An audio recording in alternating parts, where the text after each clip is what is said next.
The manhwa starts by explaining that in 10 years, the Federation Kingdom of the East will fall at the hands of the 5 great sins, leading to total destruction. To prevent this outcome, the protagonist becomes their patron, though he definitely didn't expect things to spiral into something this serious. Before all of this, he had been a wage slave working 78 hours a week. So, when he suddenly found himself possessing a noble in a fantasy world, he actually considered it a blessing. Well, sort of. It turned out to be a mixed bag. He was illiterate, powerless, and didn't even understand the language. Still, things seemed to be looking up at first. A grand feast is prepared in his honor, and he notes that this is the good part. A maid then asks if he's ready for his bath, and we see them washing him. He reflects that as the young master of a noble accountant's family, he's pampered and largely useless, but maybe that's exactly the kind of life he needed. At this point, however, he still has no idea where he is. One of the maids mentions that the other young masters will be returning tomorrow and advises him to sleep early. When he asks who she means, she replies, "Of course, young masters Leo and Antonio." Confused, he mutters that the name sounds ominously familiar.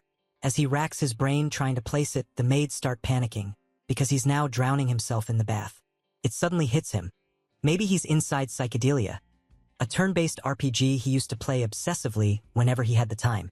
The issue is, no matter which path you take in the game, once the 5 great sins appear, wrath, greed, sloth, pride, and obsession, the kingdom, the nobility, and the entire city all fall into ruin. And among the first to go down, the Palacio family.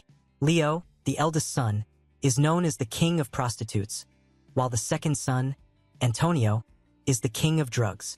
Their household is infamous for its troublemakers and is tied to a major subquest before the main storyline begins. The protagonist drops to his knees in horror.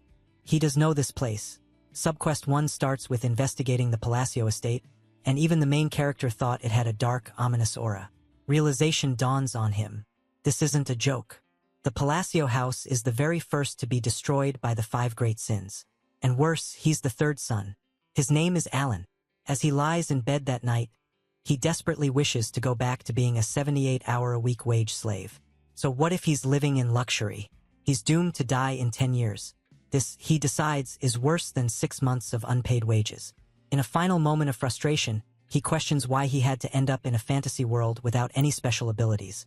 Because in stories like this, everyone else gets powers. Alan reflects that knowing what will happen in 10 years is almost like being a prophet. With this foresight, he believes he can prevent the world's downfall by eliminating its causes. That's why he decides to reform the 5 great sins, for the sake of preserving his noble life. Surely, it must be possible, he thinks, especially since they're still just children. But, of course, there's one major problem: he has no powers whatsoever. We jump ahead 2 months. One of Alan's men reports that they've rescued the orphans from the Eastern Orphanage, though he quickly corrects himself, calling it what it truly was: a human experimentation facility. They've since entrusted its management to a girl named Yusha. The man speaking is Evan, Alan's knight. Alan compliments Evan's precise judgment, calling him truly skilled.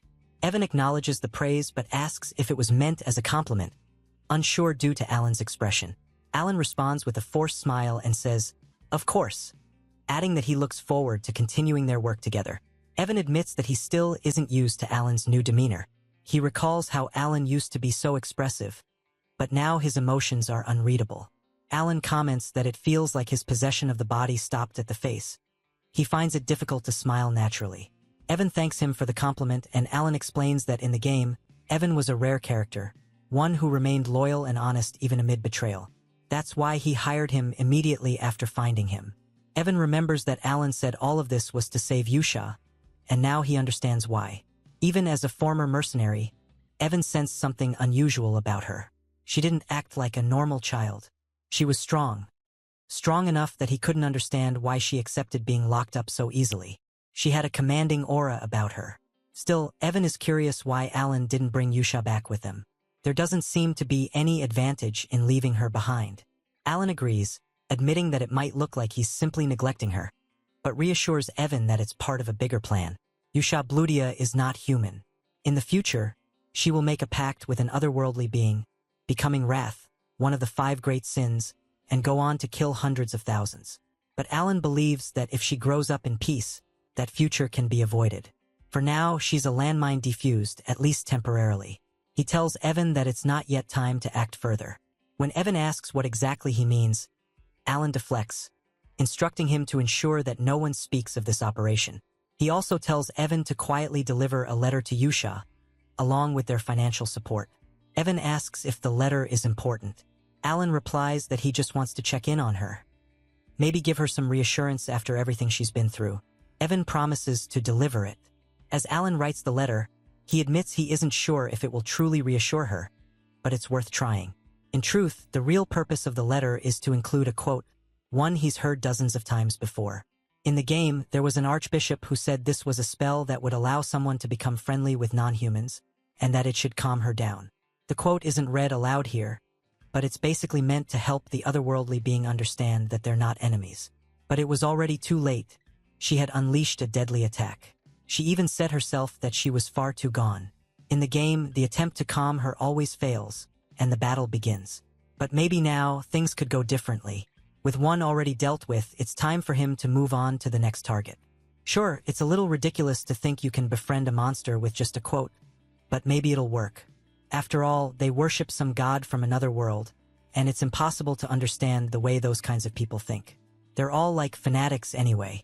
Yusha starts reading the letter. Evan notes that the mana he can sense from her is unbelievable.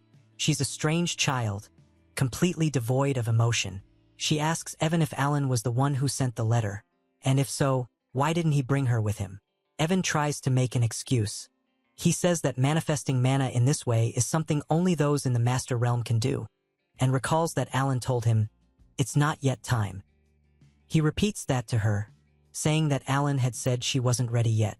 She says she understands and calms down immediately. She reads the quote, the same one the Archbishop in the game used, and says, "This is a promise only my master would know," and that she gets it now. Evan isn't sure if he should be preparing for a fight or not. As her aura continues to grow, she says again that she understands what he meant. But as readers, we now know, Alan has the sin of wrath on his side. Meanwhile, Alan lies in bed, saying that he's managed to extend his luxurious lifespan a bit longer. Even the moon feels like it's cheering him on. He says he'll do his best with the next kid too. Average groomer POV. Later, Alan is in the library when a stack of books falls off the shelf and hits him on the head. He asks if it's not here, complaining that finding clues about the third boss is giving him a headache. Evan enters and says they've rescued the second child Alan mentioned. Alan says that's good, and asks if the child is being treated kindly. Evan replies, "Of course," and starts to say that they rescued the child from the illegal slave market. But before he can finish, the doors to the library are kicked open. Tonio walks in, immediately addressing Alan. He asks why someone who's illiterate is holding a book. He says he heard Alan's been studying and demands to know the truth. Alan mutters that Tonio is always such a bother, and wonders how the original Alan used to deal with this. He wants to hit him back, but of course he can't. He tells Tonio that since he clearly wants to use the library, he'll take his leave. But Tonio slams his foot down on Alan's head, saying he sure knows his place. Suddenly, something whizzes past his face. A knife sticks into the wall. Tonio turns around, demanding to know who threw it. Standing there is Leo, who tells him he doesn't want to see blood first thing in the morning, so he should get lost. Tonio and Leo start arguing, telling each other to drop the attitude, while Alan just crawls away quietly. He says that the Palacio County disappeared quickly in the game, but their power is greater than he thought. Basically, the scummy brothers are fighting over the position of family head.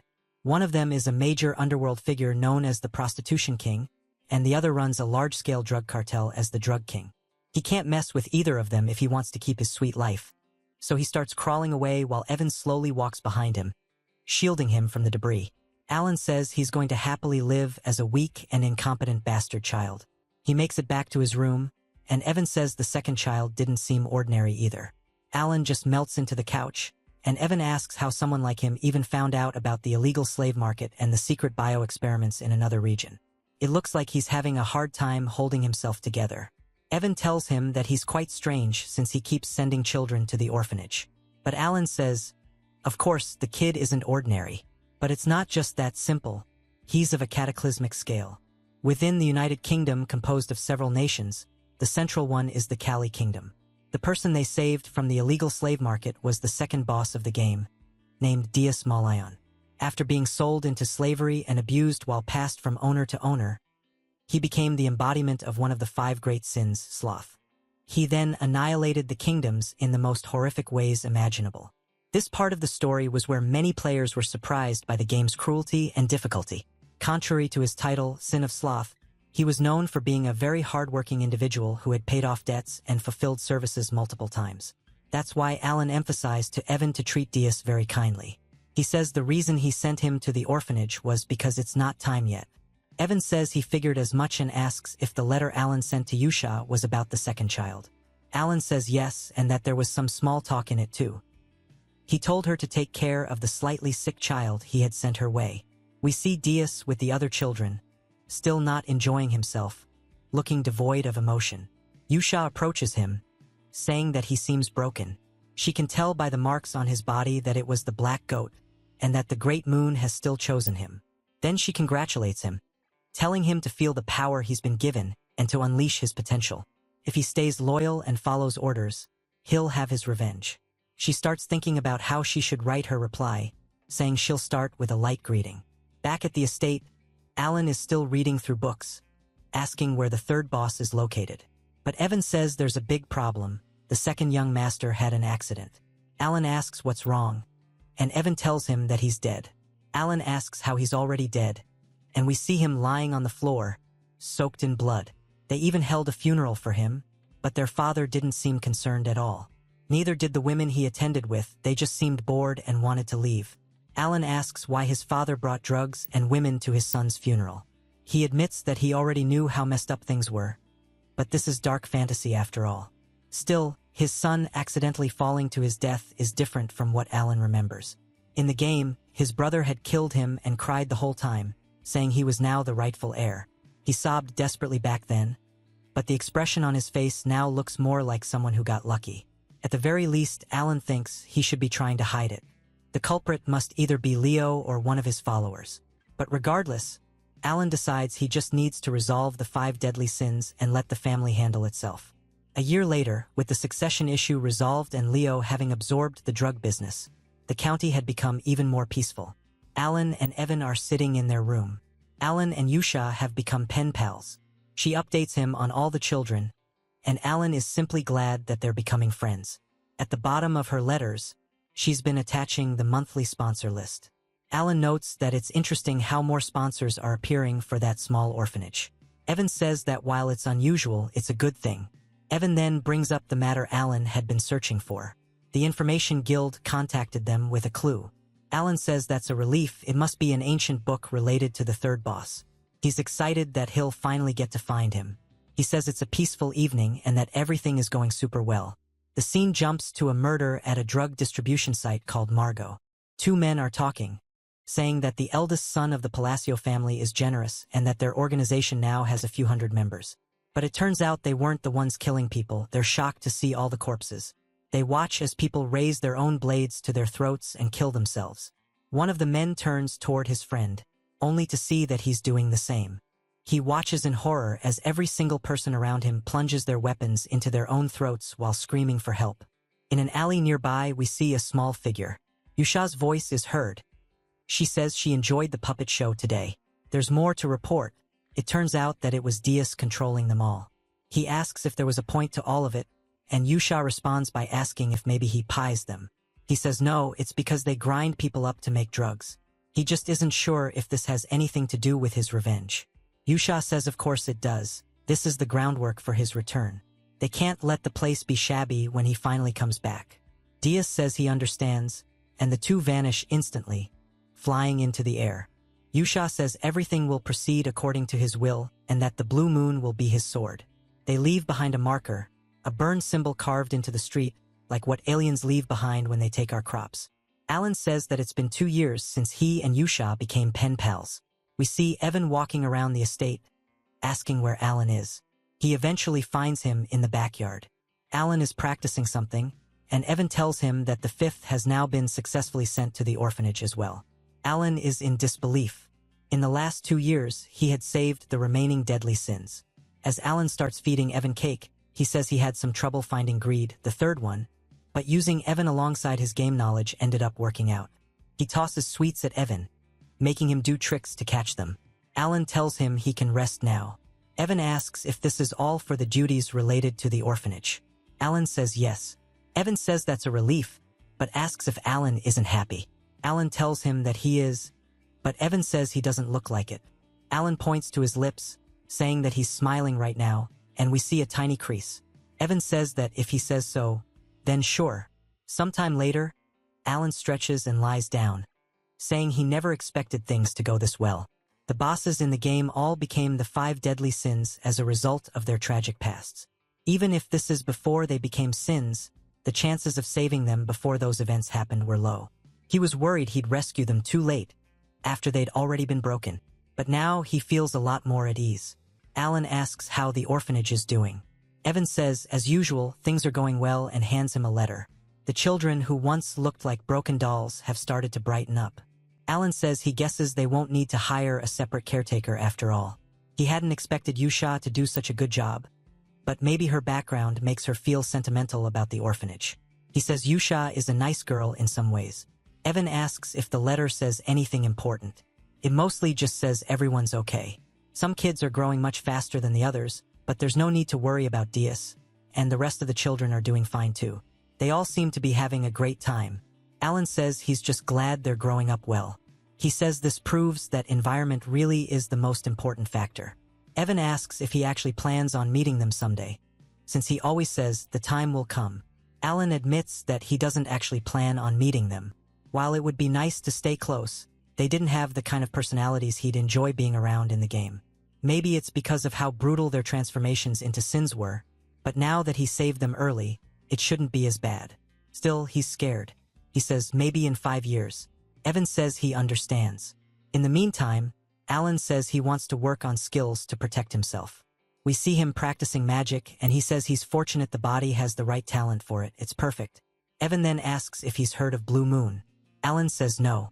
Evan explains it's an organization that recently gained fame for hunting down criminal rings. Alan says if they're cleaning up the trash, that's fine, and since he hasn't heard of them before, they probably won't last long. Evan tells him he's heard that they even kill nobles. He thought Alan would know about them. Alan gets scared and tells Evan to sleep next to his room from now on.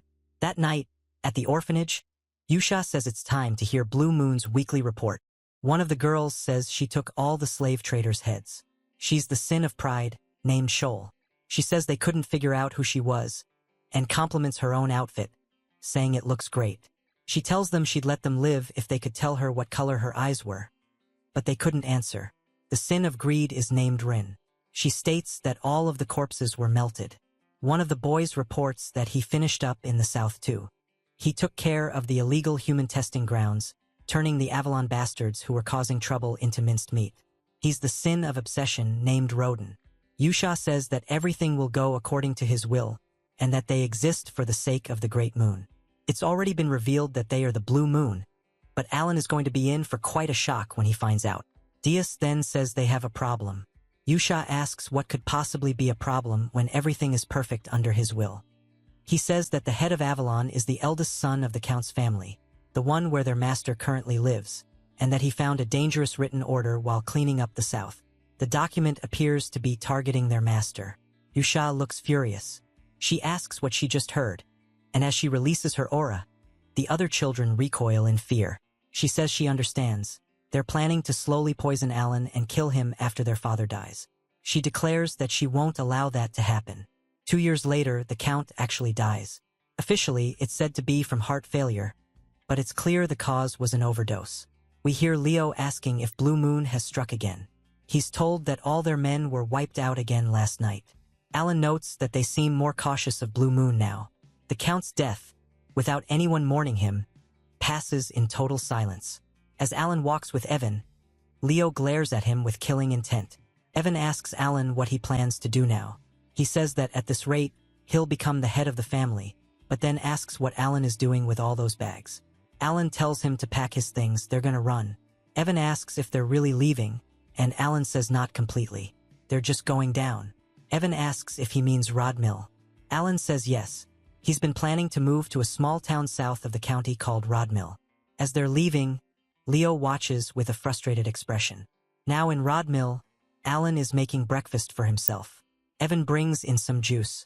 They only got to live this happy life for 3 days, though, because Alan had to return for Leo's funeral.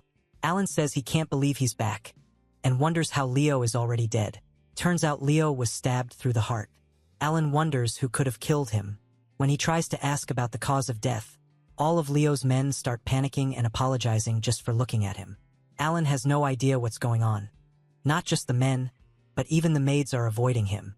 Evan approaches, and Alan asks if he found anything out. Evan asks Alan directly if he is the one who made Avalon vanish overnight.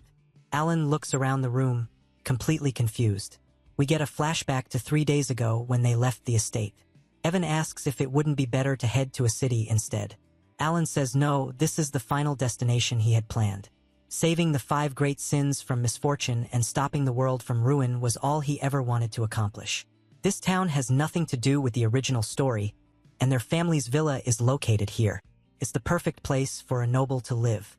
He just wants to take it easy while doing nothing, and everything has a reason. Evan says Alan can't fool him anymore. He always says things like that when he doesn't want to be bothered. Alan replies, "Good things are great." As they continue on, we see Leo watching them, frustrated. He wonders whether he should kill Alan or not. He says it doesn't matter if Alan is alive or dead.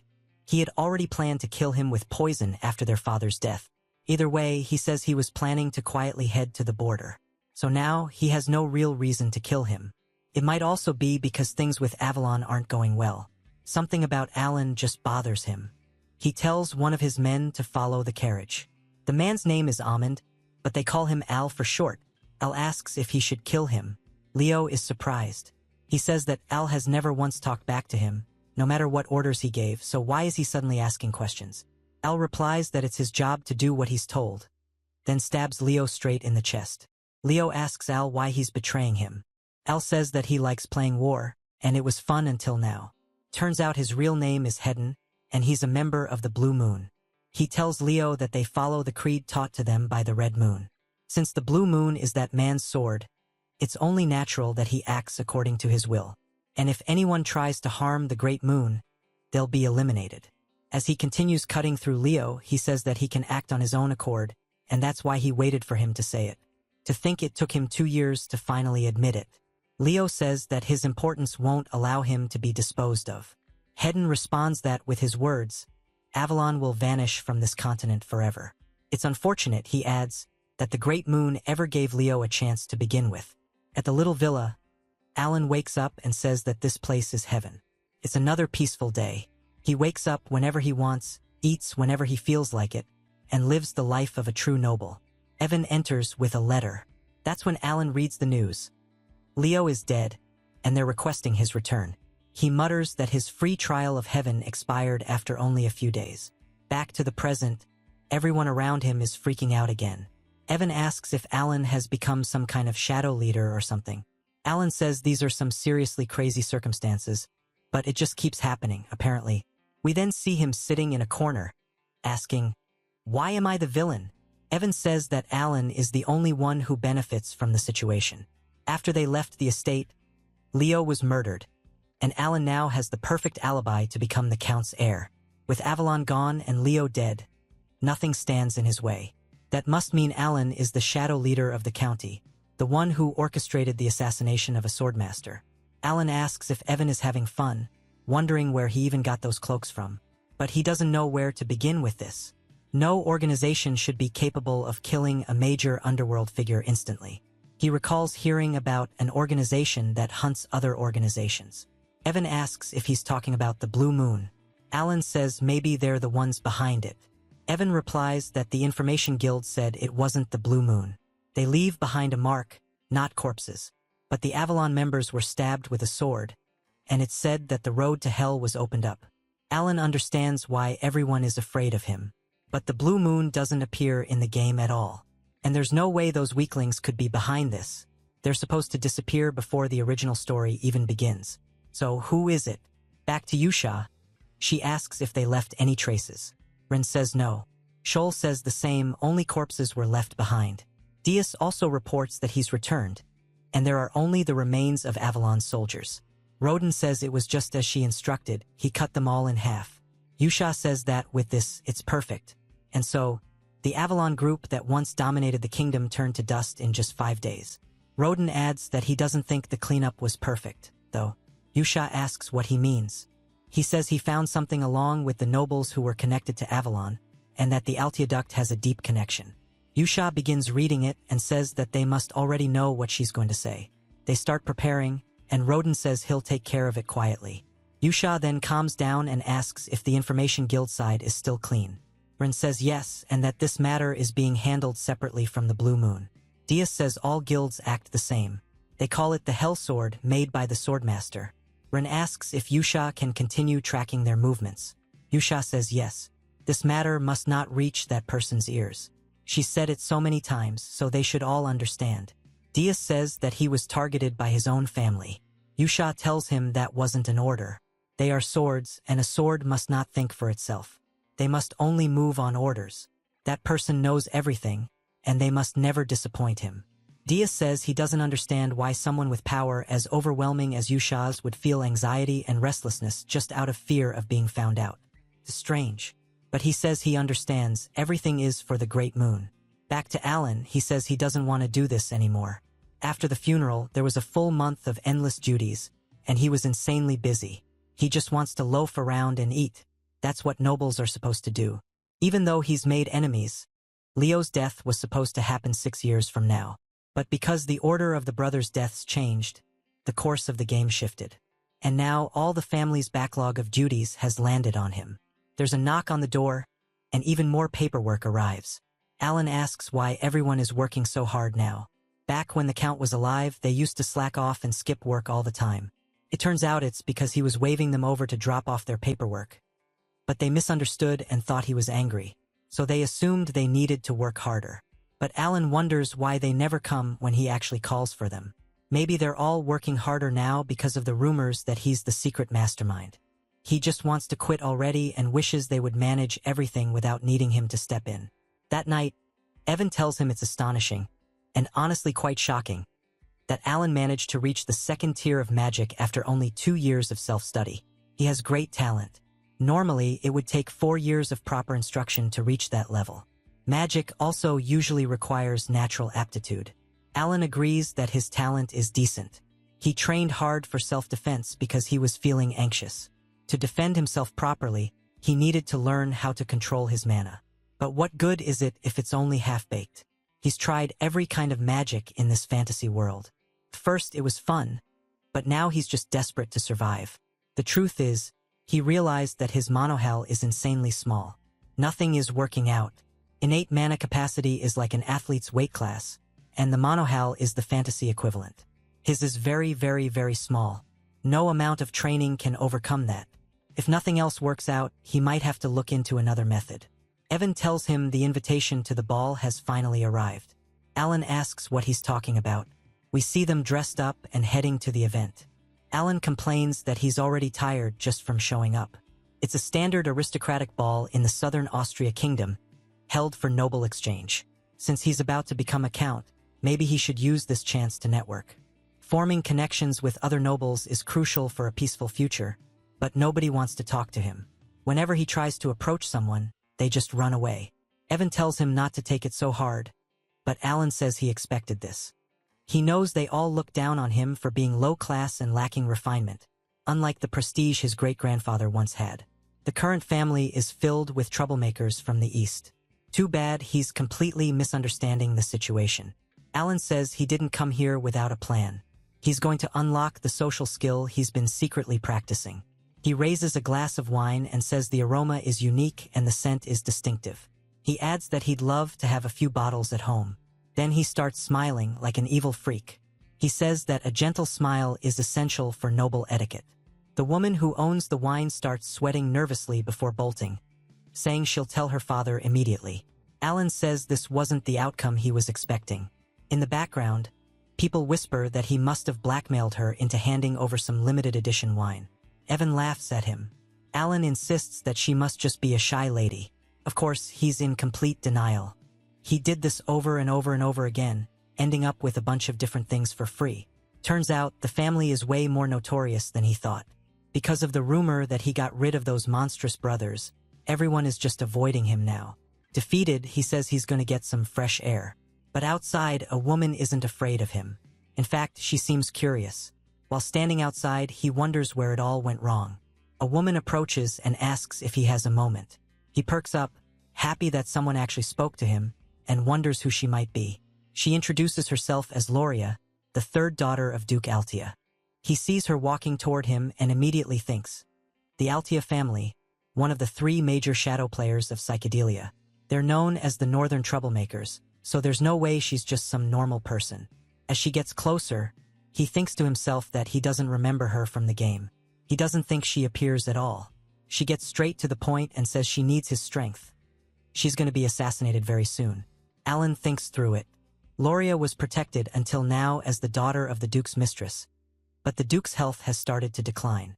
She explains that her older sisters will soon kill her, and it's a mutual downfall situation. Alan realizes, no wonder he didn't remember her. She must have already been dead before the game began. She tells him that with his power, he could definitely save her. He tells her he'll have to decline. She insists that she's not coming to him empty-handed. She's offering half of the family's fortune. Even so, he says he'll be taking his leave. He can barely take care of himself right now. He doesn't want to give her any false hope. Even if he wanted to help, he's not the powerful figure the rumors make him out to be. As he walks away, he glances back and sees how sad she looks. He sighs, looking a little regretful, and tells her he wishes her luck. He hopes she finds a reliable ally. As he continues walking, we see the children watching him. They say that the Altia family has approached the Great Moon, and they should report it to Yusha. But Ren says it's fine. According to the intel, Loria is the only family member not connected to Avalon, and the only one who's not on Rotten's target list. Diaz says that simplifies things. The rest of the family will be dealt with. Ren says they'll proceed according to the Red Moon's command, and focus on suppressing the spread of information so the Avalon case doesn't reach him. As Alan walks away, he wonders if he has some kind of barrier that keeps people from approaching him. The same woman who was staring at him earlier greets him. He thinks, maybe this time I can actually talk to a noble properly. He turns to greet her, recognizing her face, one he's seen in the game before.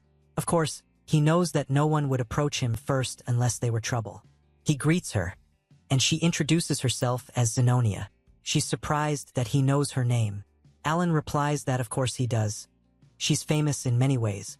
In the kingdom, there are 3 great shadow players: Alta of the north, Palacio of the east, and Zenonia, the troublemakers of the west.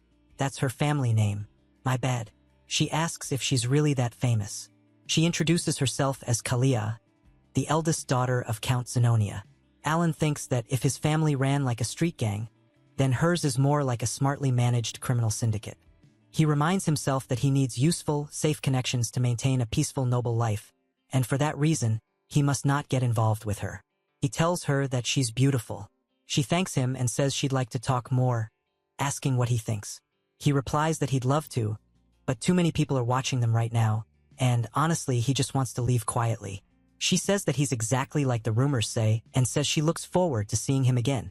She walks away, and Alan wonders what exactly that's supposed to mean. Ren says the case information is still being well contained. But Diaz brings up a new concern. There's still one person keeping watch on Alan, and it looks like he's being tailed.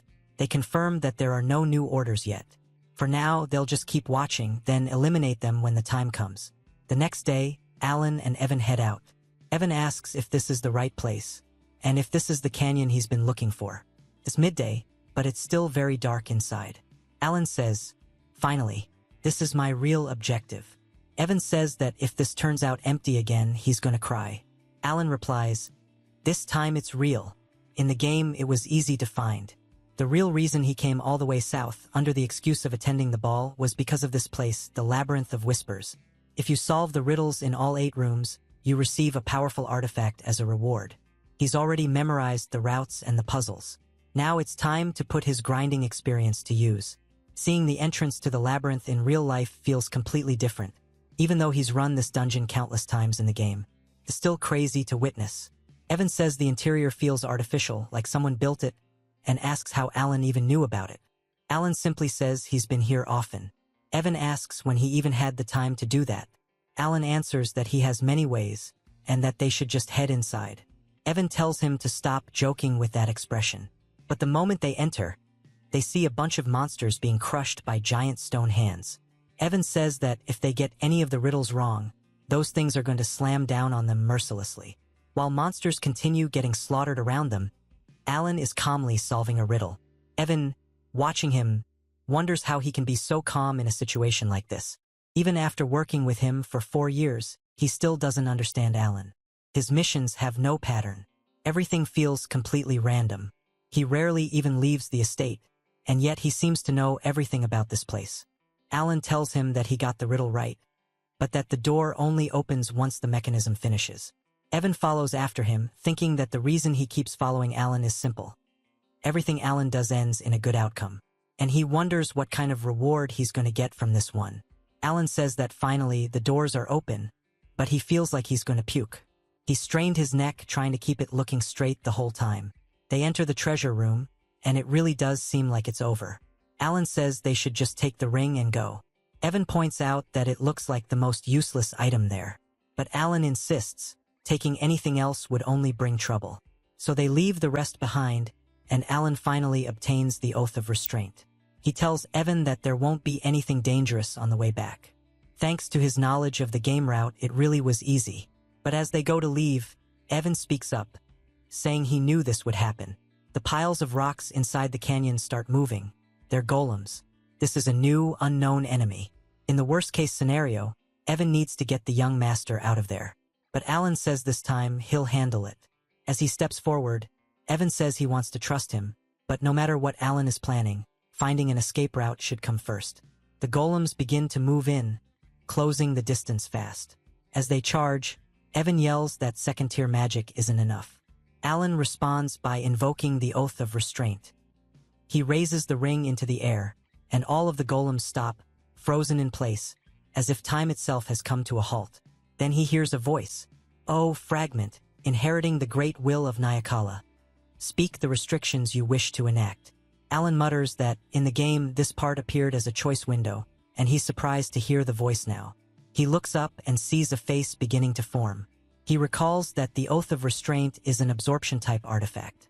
As its name implies, it allows the user to impose restrictions on themselves in exchange for power. The voice sounds so vivid, it makes the world feel incredibly real. She asks him to speak his first oath. Alan says, "I will always perform the hand signs of Babylonia when using magic." The voice asks what it is that he desires through this restriction. Alan replies, "The power to twist the laws of the world a little further." "Granted," she says. The voice then tells him to speak his second oath. He says, "When using magic, I will strictly chant the words of Babylonia." She asks again what he desires through this action. He says, "Greater power to defy the world's laws." She falls silent. Alan starts to worry that maybe he messed something up. He even mimicked the exact sigil icons from the game just in case. By choosing both the hand sign and word restrictions, he can reach the maximum possible magic attack power. He's memorized every valid combination from the original game, so this has to work. Then the voice says, "Granted, O human who remembers the gestures and mysteries of a forgotten god, I give you my utmost gratitude. Since you are inheriting the will, I shall forever be watching you." Alan watches as the ring starts to dissolve into light. The restriction has been successfully applied. Back in the present, time begins to move again. Evan is still yelling behind him that second-tier magic won't work. Alan looks up at the sphere of lightning forming in front of him.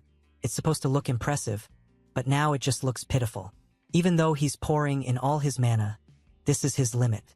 But now it's time to test the restrictions and the price he paid for greater power. He begins chanting, starting with the word refraction, which causes his magic to take shape. Next comes repulsion, making the spell swell in size as it transforms into a dazzling blue sphere of electric energy. The magic ball is enormous. With a series of intricate hand signs, he adds another incantation, this time to guide its trajectory. Then, with a final motion, he releases it. The release is nothing short of spectacular, grand and theatrical. The The sheer force of the lightning spell leaves Evan stunned as it annihilates the golems, reducing them to nothing but dust. In the silence that follows, Evan stares in disbelief, struggling to process what he just witnessed.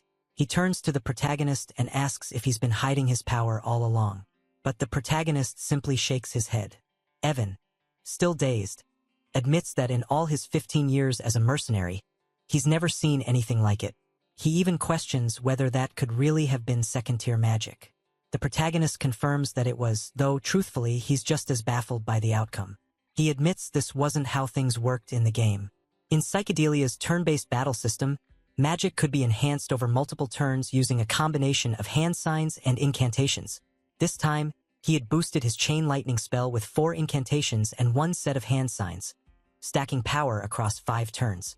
Essentially, he used standard settings for a large-scale lightning attack. However, due to his restraint oath, he's required to use both hand signs and incantations for all his magic. As a result, every spell he casts ends up enhanced, often significantly. Even so, this particular instance felt excessive, and the outcome caught him completely off guard. Evan, meanwhile, was just relieved they survived. Slumping to the ground, he remarked that just watching the battle was more exhausting than fighting it. With a smirk, he asked who on earth had carved out such a massive canyon. After a beat of silence, the protagonist recalls that the Maze of Whispers had a different name in the game. On the community forum, where map layouts and strategy guides were posted, it was known as the Maze of Paladon. He tells Evan that a guy named Paladon was behind it, though Evan is too drained to fully absorb the information. I really love this duo. Grabbing Evan by the arm, the protagonist says it's time to head home. He has something he wants to try when they get back. Evan, surprised by the sudden burst of energy, teases him, asking why his usually lazy master is suddenly so motivated. The protagonist explains that every time he selects a hand sign that matches the spell's attribute, its power increases. Pair it with the correct incantation, and the magic's properties become even stronger. That's how the game's mechanics were designed. The only real difference is that in the game, the spell's appearance never changed, just the damage numbers. But here, each additional incantation actually alters the spell's physical form. He pauses, then wonders aloud if this mechanic is unique to him. After all, he has an unusually high aptitude for controlling mana. He decides he'll need to test it out again once his mana has fully recovered. For now, though, he's just relieved everything turned out okay. As they prepare to leave on horseback, the scene shifts to Run, who has been silently trailing behind the protagonist, watching the entire battle unfold. Once the coast is clear, she approaches the canyon. There, she notices strange runes etched into the wall. Runes she realizes she can actually read. She explains aloud that these are glyphs from the ancient Alanth Empire, chronicling the era of the forgotten outer gods. Her eyes catch another, more obscure glyph tucked away in the corner. She reads it. For my friend who shall be left alone, from the coward Palin. As she examines the wall more closely, a smile forms across her face. She reveals that the one who repelled the dark creatures and stood victorious against the Alcal-Kalaka, a beast known for devouring the hearts of citizens, was none other than Emperor Palin the Great. Rin inherited this knowledge at birth, thanks to an ancient library passed down to her. She briefly recalls the protagonist mentioning Palin's name in relation to the canyon, but, as usual, misinterprets the situation entirely. She now believes, quite confidently, that the protagonist is a friend of Palin. She reasons that this must be the case. After all, even the bloody Queen Eudia follows him. That alone would be an unbelievable claim, the kind of thing you'd only find in ancient historical records. But to Ren, it's undeniable proof of his importance. Still, she finds it strange that one of the phrases the protagonist used while casting his spell, "our boy," doesn't appear anywhere in the ancient library. To her, this only further confirms that he's someone truly extraordinary, existing beyond anything previously recorded. Blushing slightly, Ren admits to herself that maybe Eudia was right all along. She feels a twinge of embarrassment for having blindly followed orders without ever questioning the deeper meaning. And just like that, our protagonist finds himself with yet another member added to his growing harem. Strange, considering they're all still basically kids, but I digress. Suddenly, Ren spots Dias approaching and immediately asks if he gathered any intel from the fool who was tailing their great master. Dias replies that the man is already dead, and strangely, it wasn't even his doing. The guy's head just twisted midair, all on its own.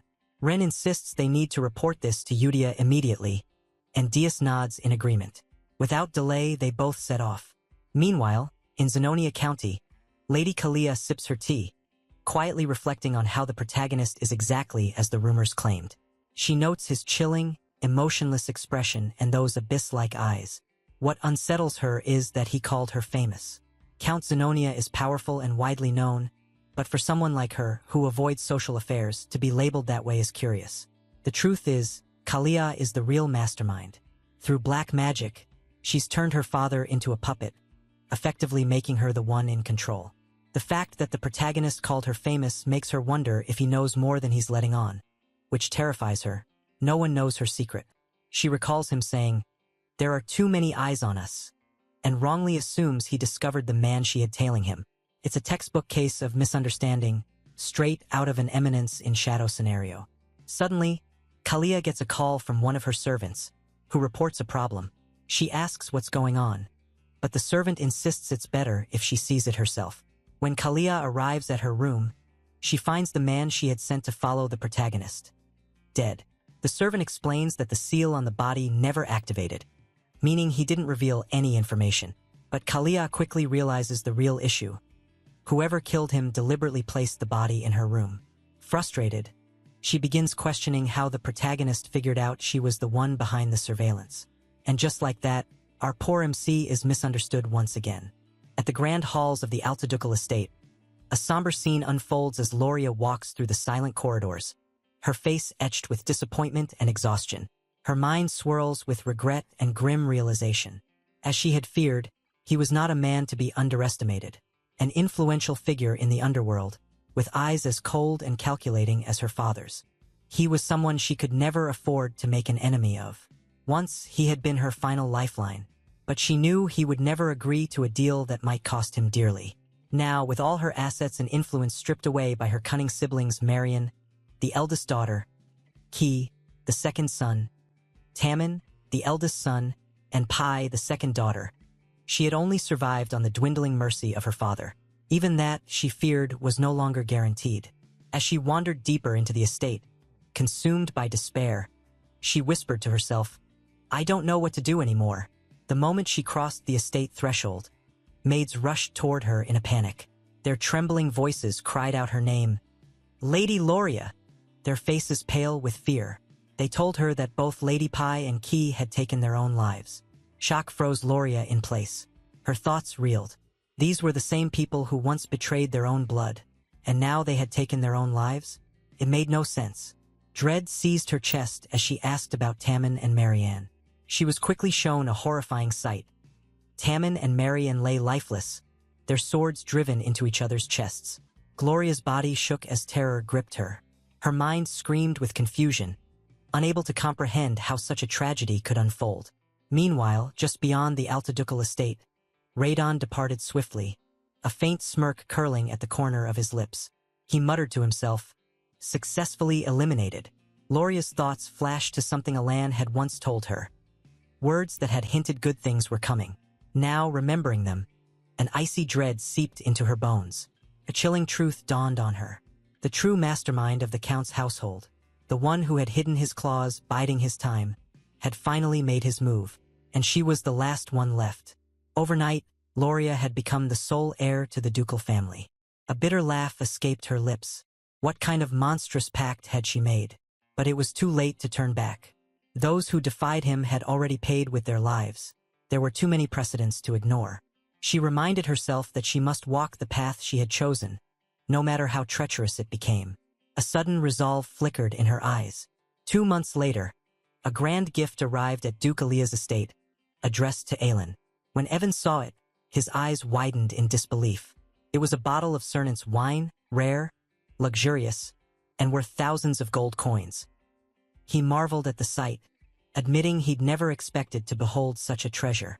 But when Aelin read the accompanying letter, he discovered the gift had not come from Duke Alia himself. It was sent by Loria Alia. It appeared the youngest daughter had prepared the gift herself. Alan was puzzled, uncertain why she would send it to him. The thought unsettled him, reminding him of the moment he'd failed to help her when she needed him most.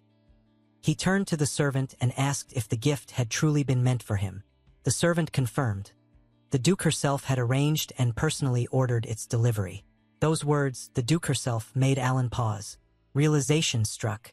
Loria, the youngest, had become the Duke. In the next scene, Loria sat in her office, surrounded by stacks of documents. When her work was finally done, she leaned back in her chair, stretching her arms as she softly remarked how quickly 2 months had passed. Her father had died of illness shortly after everything unfolded, and following the official succession ceremony, she had inherited the title of Duke. She remembered how, not long ago, she wasn't even allowed to step foot in that office. The deaths of her siblings had been sudden, so sudden that no one suspected her. She'd had a perfect alibi attending a ball at the time. Back then, her secret organization had already been dismantled by her siblings, leaving her powerless upon her return to the estate. But over time, she came to understand the truth. He had calculated everything. Though he had coldly rejected her plea on the surface, behind the scenes, he had cleaned up every loose end with frightening precision. She couldn't help but wonder how far ahead he had planned it all. She hadn't even told him about her father's funeral, not wanting to burden him, yet he had still helped her. He clearly had a reason. It was obvious now. He needed Aaliyah for a piece of his grand design. Although she had managed to absorb and consolidate all the minor organizations under the Aaliyah name, it still wasn't enough to rival the sheer power he kept hidden behind his calm and composed exterior. That could only mean one thing: he wanted something from her. Palacio, the legendary figure of the underworld, had clawed his way to the top through ruthless business acumen. But if there was one thing Loria had that he didn't, it was her ability to manipulate the political stage from the shadows. For now, he needed the Altia name, and she needed to keep moving forward. She resolved to stay focused on her goals, trusting that the distinguished one would reach out in due time.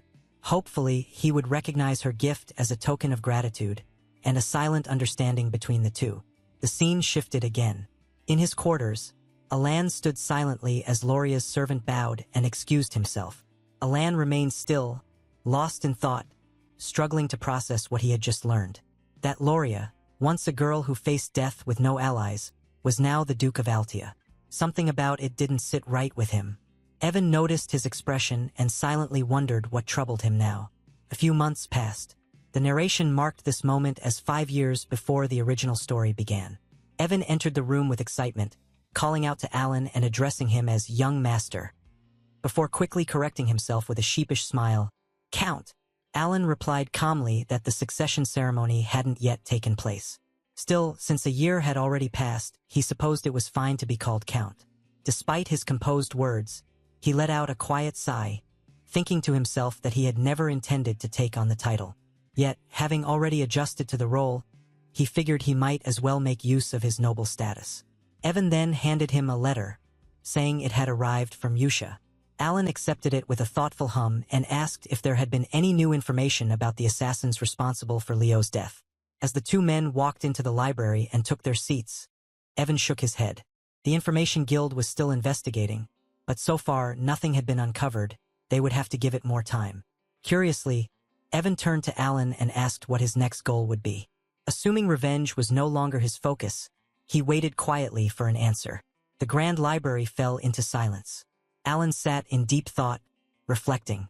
He realized that the subtle differences between the current reality and the original events of the game were likely the result of butterfly effects caused by his own actions. Accepting this, he resolved to remain vigilant and ready for any unforeseen events that might arise.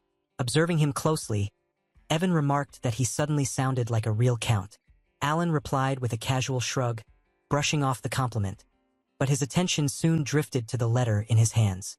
He wondered what Yusha had written this time. Opening it, he began to read. Yusha's words were warm and familiar. She asked how he'd been and mentioned that, as always, they were all doing well. Everyone was pursuing their own hobbies.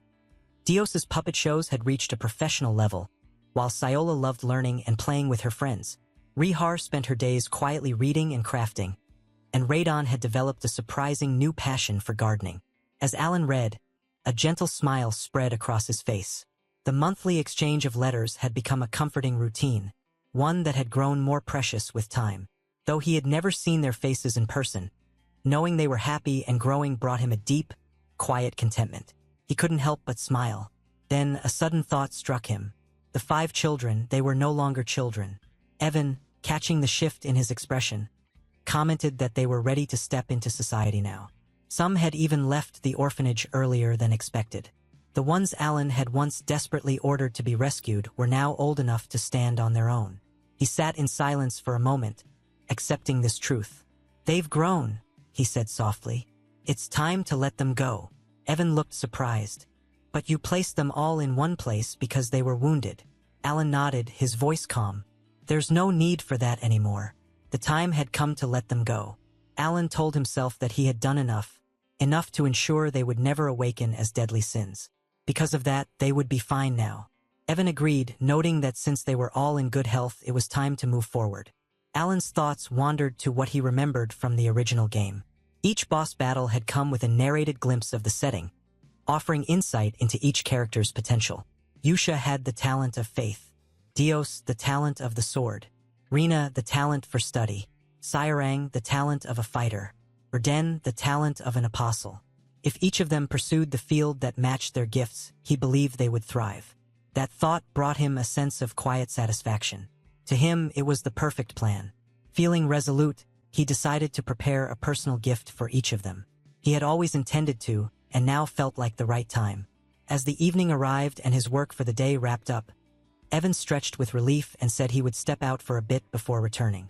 Alan waved him off with a casual farewell. Left alone in the quiet office, Alan smiled to himself.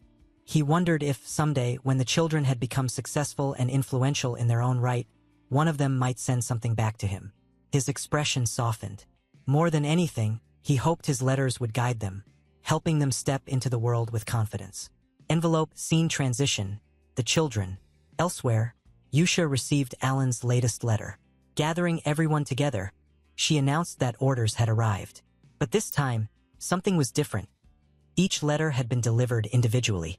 The group grew silent as they opened their own letters, their expressions turning serious with focus. Sairang, however, couldn't hide her excitement. Her eyes sparkled as she eagerly unfolded her message, her energy marking the start of a new chapter in their intertwined fates. Before diving in further, Yusa suggested they reread the previous letter as well, since the new instructions seemed to require extra attention. Xiang piped up playfully. "Only Yusa could read the old ones, though," Yusa explained. "That was because Alan hadn't written those letters for everyone to see. But now he's given each of us a personal order. That means he's decided it's time." The group turned back to their letters with renewed seriousness. Seal Rang clumsily tried to repeat the first line of her message aloud. "How have you been lately? It seems you have many talented friends. If you need anything, let me know." Renee scoffed lightly. "That just sounds like small talk."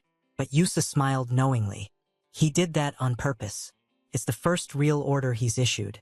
He kept the opening light, but the rest of the letter is where it begins. The contents were clear. Alan had defined the elimination targets, assigned missions, and instructed each of them to report back with results. And at the heart of it all, Alan had entrusted Blue Moon to her. As everyone could see, he had personally chosen each of them, and all the sins were excited to meet him. Dees nodded and said it made sense. This prevented information leaks. She remembered her first order and smiled, recalling how firmly she had been told to understand the instructions clearly and carry out the mission without fail. Dees then wondered aloud if it would be better to visit Alan directly or contact him through magical communication. Raiden agreed that if leaks were the issue, letters seemed unusual. Yusa's expression sharpened. She reminded them that their duty was simply to follow Alan's orders. She gripped the letter tightly, and Dees let out a sigh at her unwavering resolve. Dees eventually said they should read the orders properly. Moments later, after going through her assignment, she explained that Alan had instructed her to head to Caliban, the nation of knights. Sairang scoffed, calling it a desert colony she disliked. Raiden mentioned his destination, Rexy, the entertainment city. Renee said she was ordered to go to Latina, the mage city. Finally, Yusa, the female lead of the entire story, looked stunning as always when she spoke. She said she was assigned to the Holy Kingdom of Risa. Everything they needed to do was clearly written in their letters. Dees said she didn't understand the reason, but Alan had ordered her to become a knight. It felt unusual even for her. Shang added that Alan had also told her not to worry, since the patronage would continue. Reina mentioned that he had revealed the locations of their gifts as well. Raiden responded calmly, saying they would understand everything once they reached their destination. Yusa gathered everyone and repeated the final rule Alan had given. They must never mention the name Blue Moon. Everyone agreed and prepared to leave. The next day, all the members assembled and departed to carry out Alan's orders. 3 months later, inside his office, Alan sighed. As expected, there was no noticeable change in the field of magic. He continued reading advanced magical texts to increase his capabilities and muttered that he would have to experiment on his own. Ridiculous as it felt. Suddenly, he looked at his knight, Yuan, and asked what he was doing. Alan then remembered something and questioned him about the investigation into the killing of Leo. Yuan replied that the Information Guild still hadn't found anything. Alan seemed surprised for a moment and asked if there was anything else to report. Then he whispered under his breath that the butterfly effect caused by saving the 5 deadly sins had already gone out of control. Even Lyra, who was never supposed to appear in the storyline, had become the Duke of Aya. The thought distressed him. She was expanding her power and influence at a terrifying pace within the underworld. Alan let out a tired chuckle and told Yuan they should stop investigating the Ascension altogether.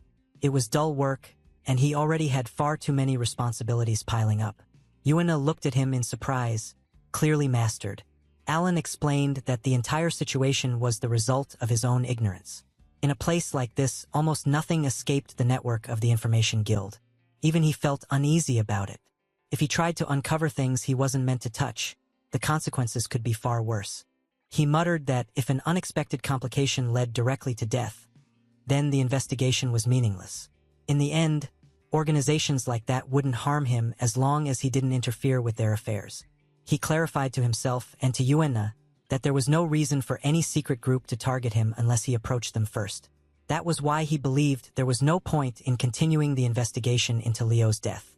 Yuena nodded and agreed to inform the guild to stop. Then he suddenly remembered something. Right? There's another piece of news, he said. Apparently, Dees has been appointed as a knight in Caliban recently. Alan looked up in surprise. Really? Good for her. 3 months later, Yuena entered the room carrying snacks. Count, there's something else, he said. Apparently, Dees has created an entire knight order. Alan straightened. A knight order? Then she must be at least expert level or higher. Could she already be at the level of a swordmaster? Yuena replied that Dees had indeed reached the level of sword expert. Alan fell into quiet thought, noting that it hadn't been long since she was first appointed. Students across the continent were now talking about it, claiming the world would see a 5th Master Knight within 10 years. Alan raised an eyebrow. Dees, the future Master Knight? You mean the one they're calling the Sword of Caliban? Yuena chuckled. Yes, she's incredibly talented. Caliban must be in an uproar because of her. She keeps gaining recognition and followers with her swordsmanship. Alan silently admired her progress. 6 months later, almost a full year since the 5 deadly sins left the orphanage, Alan had grown more accustomed to his responsibilities as a count. Then Yuena rushed in again with news. Count, something very recent just came in. Alan looked up. What is it? Yuena replied. Dees has officially become the Sword of Caliban. Alan froze in place. That meant one thing. She had become the 5th Master Knight.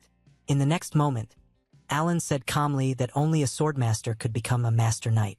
He explained that the Swordmaster of Fitzidalia was a superhuman who had surpassed the Aura Blade and unlocked a unique ability known as Deviation. He looked at Yuena and asked if he was really saying that Dees had become a swordmaster. Yuena interrupted and clarified that she was about to reach that level. She hadn't created her deviation yet, but the nation had granted her the title of Master Knight regardless. Not only had she defeated the 4th sword in a duel, but Caliban had also lost one of their Master Knights to the Northern Barbarians.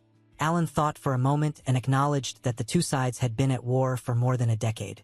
Yuena continued, explaining that realizing mana and learning to control it took around 5 years, while creating a deviation usually required decades.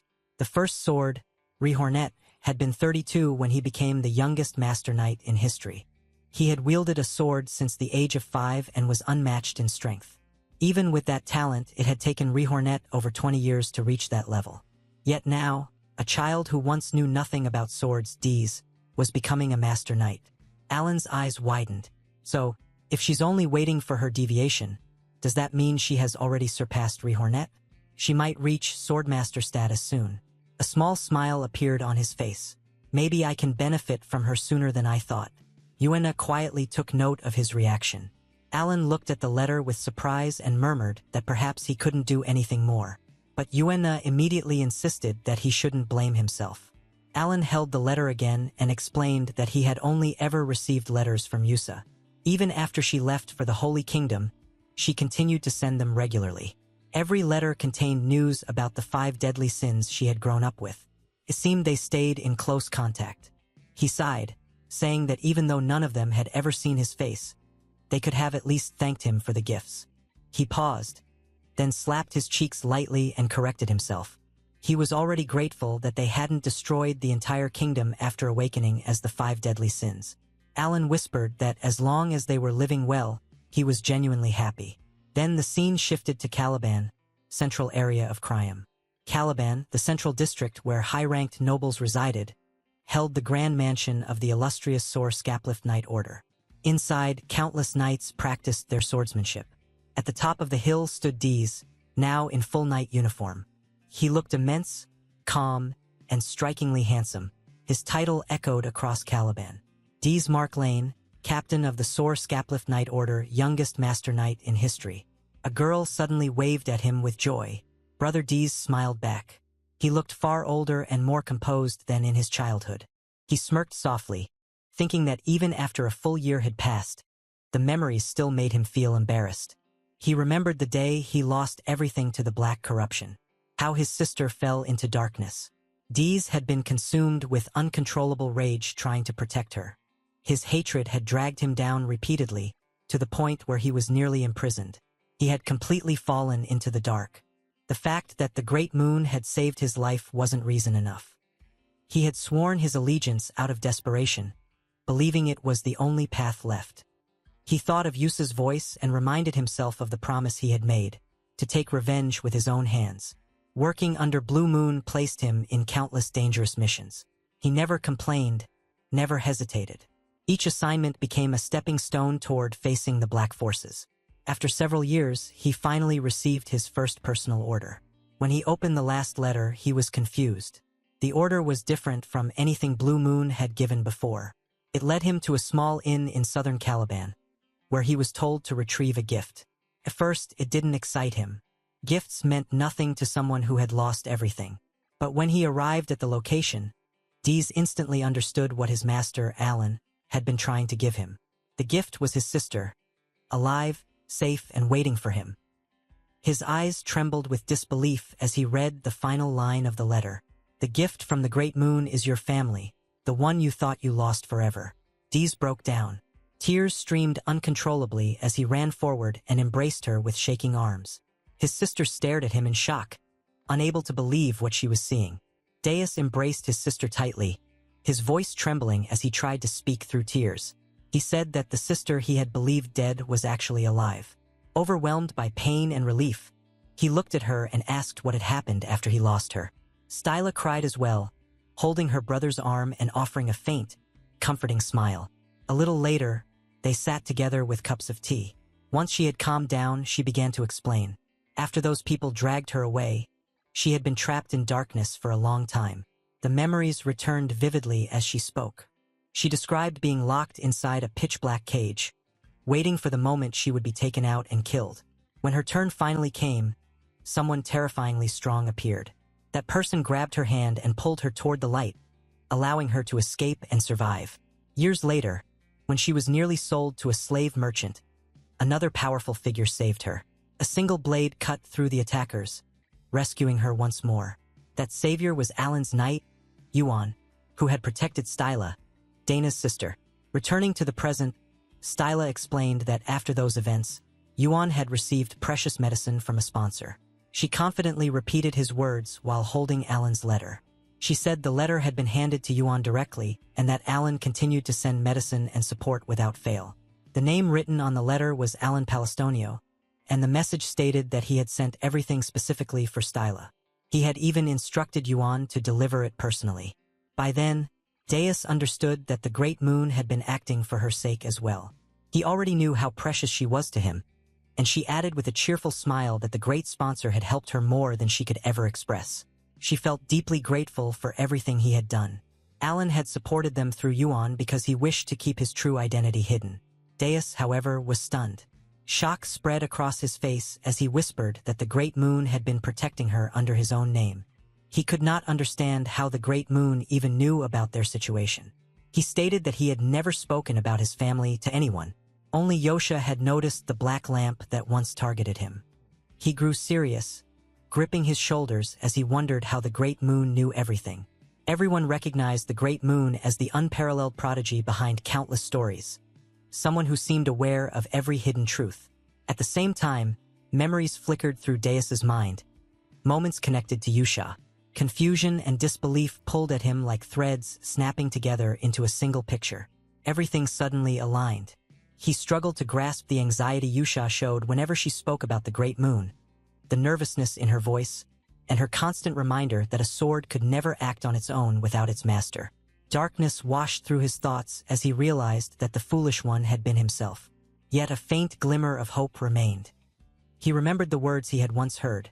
The Great Moon already knew everything and had been leaving hints for the child who would be forced to survive alone. His body trembled, his voice shaking as that truth finally struck him. Styla pulled him from his spiraling thoughts and asked why he looked so stunned. Inside, Dus understood that his own sword had dared to act alone, and yet the Great Moon had chosen to show mercy. The narrator's view widened, revealing how the Great Moon, Alan, had been guiding Dus's life like a carefully arranged strategy, almost as though controlling him like a puppet.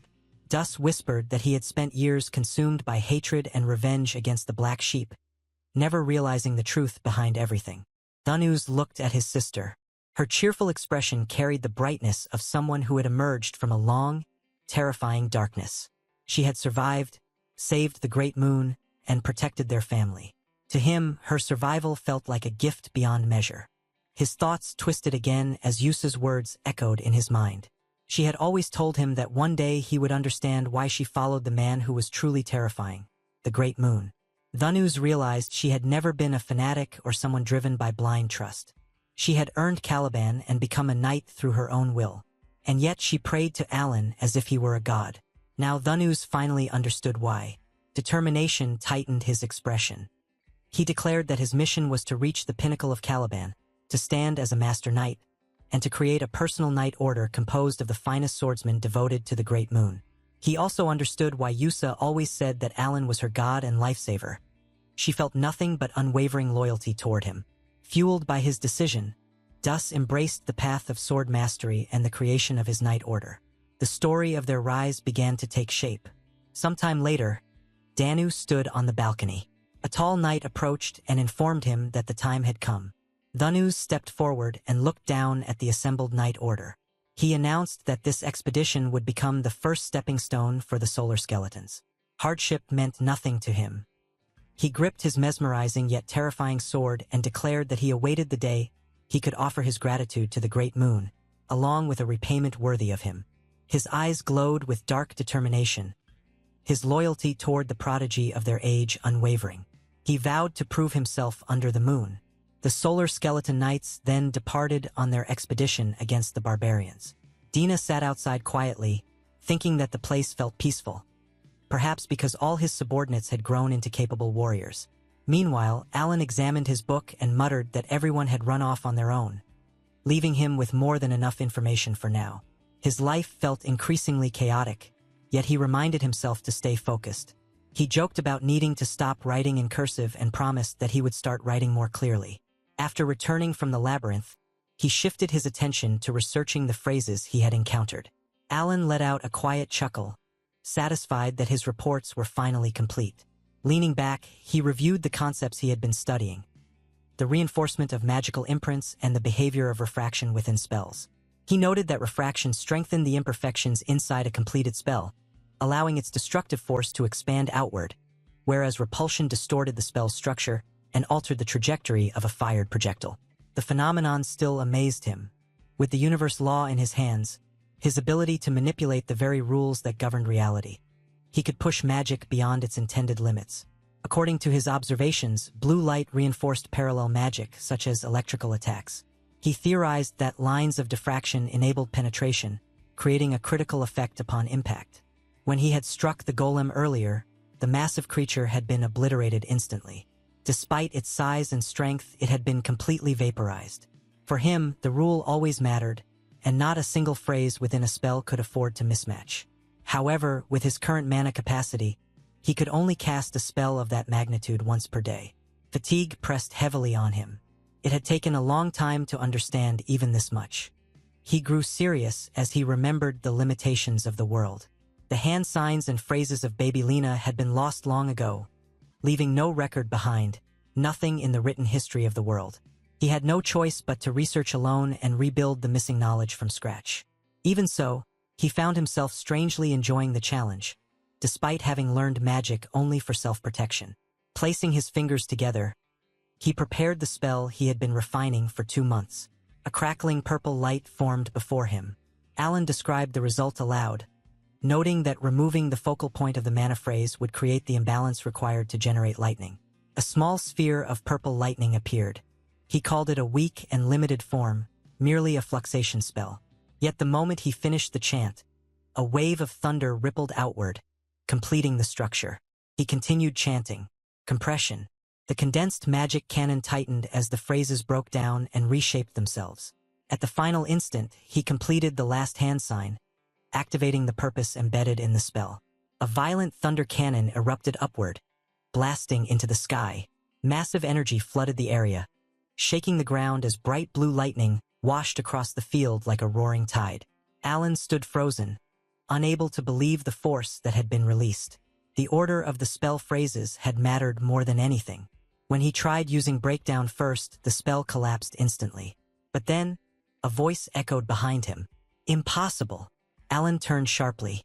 His expression stiffened in shock when he saw the figure standing there.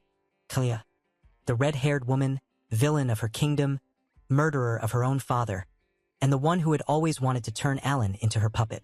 She stood with her butler, her eyes locked on the fading remnants of lightning flickering through the air.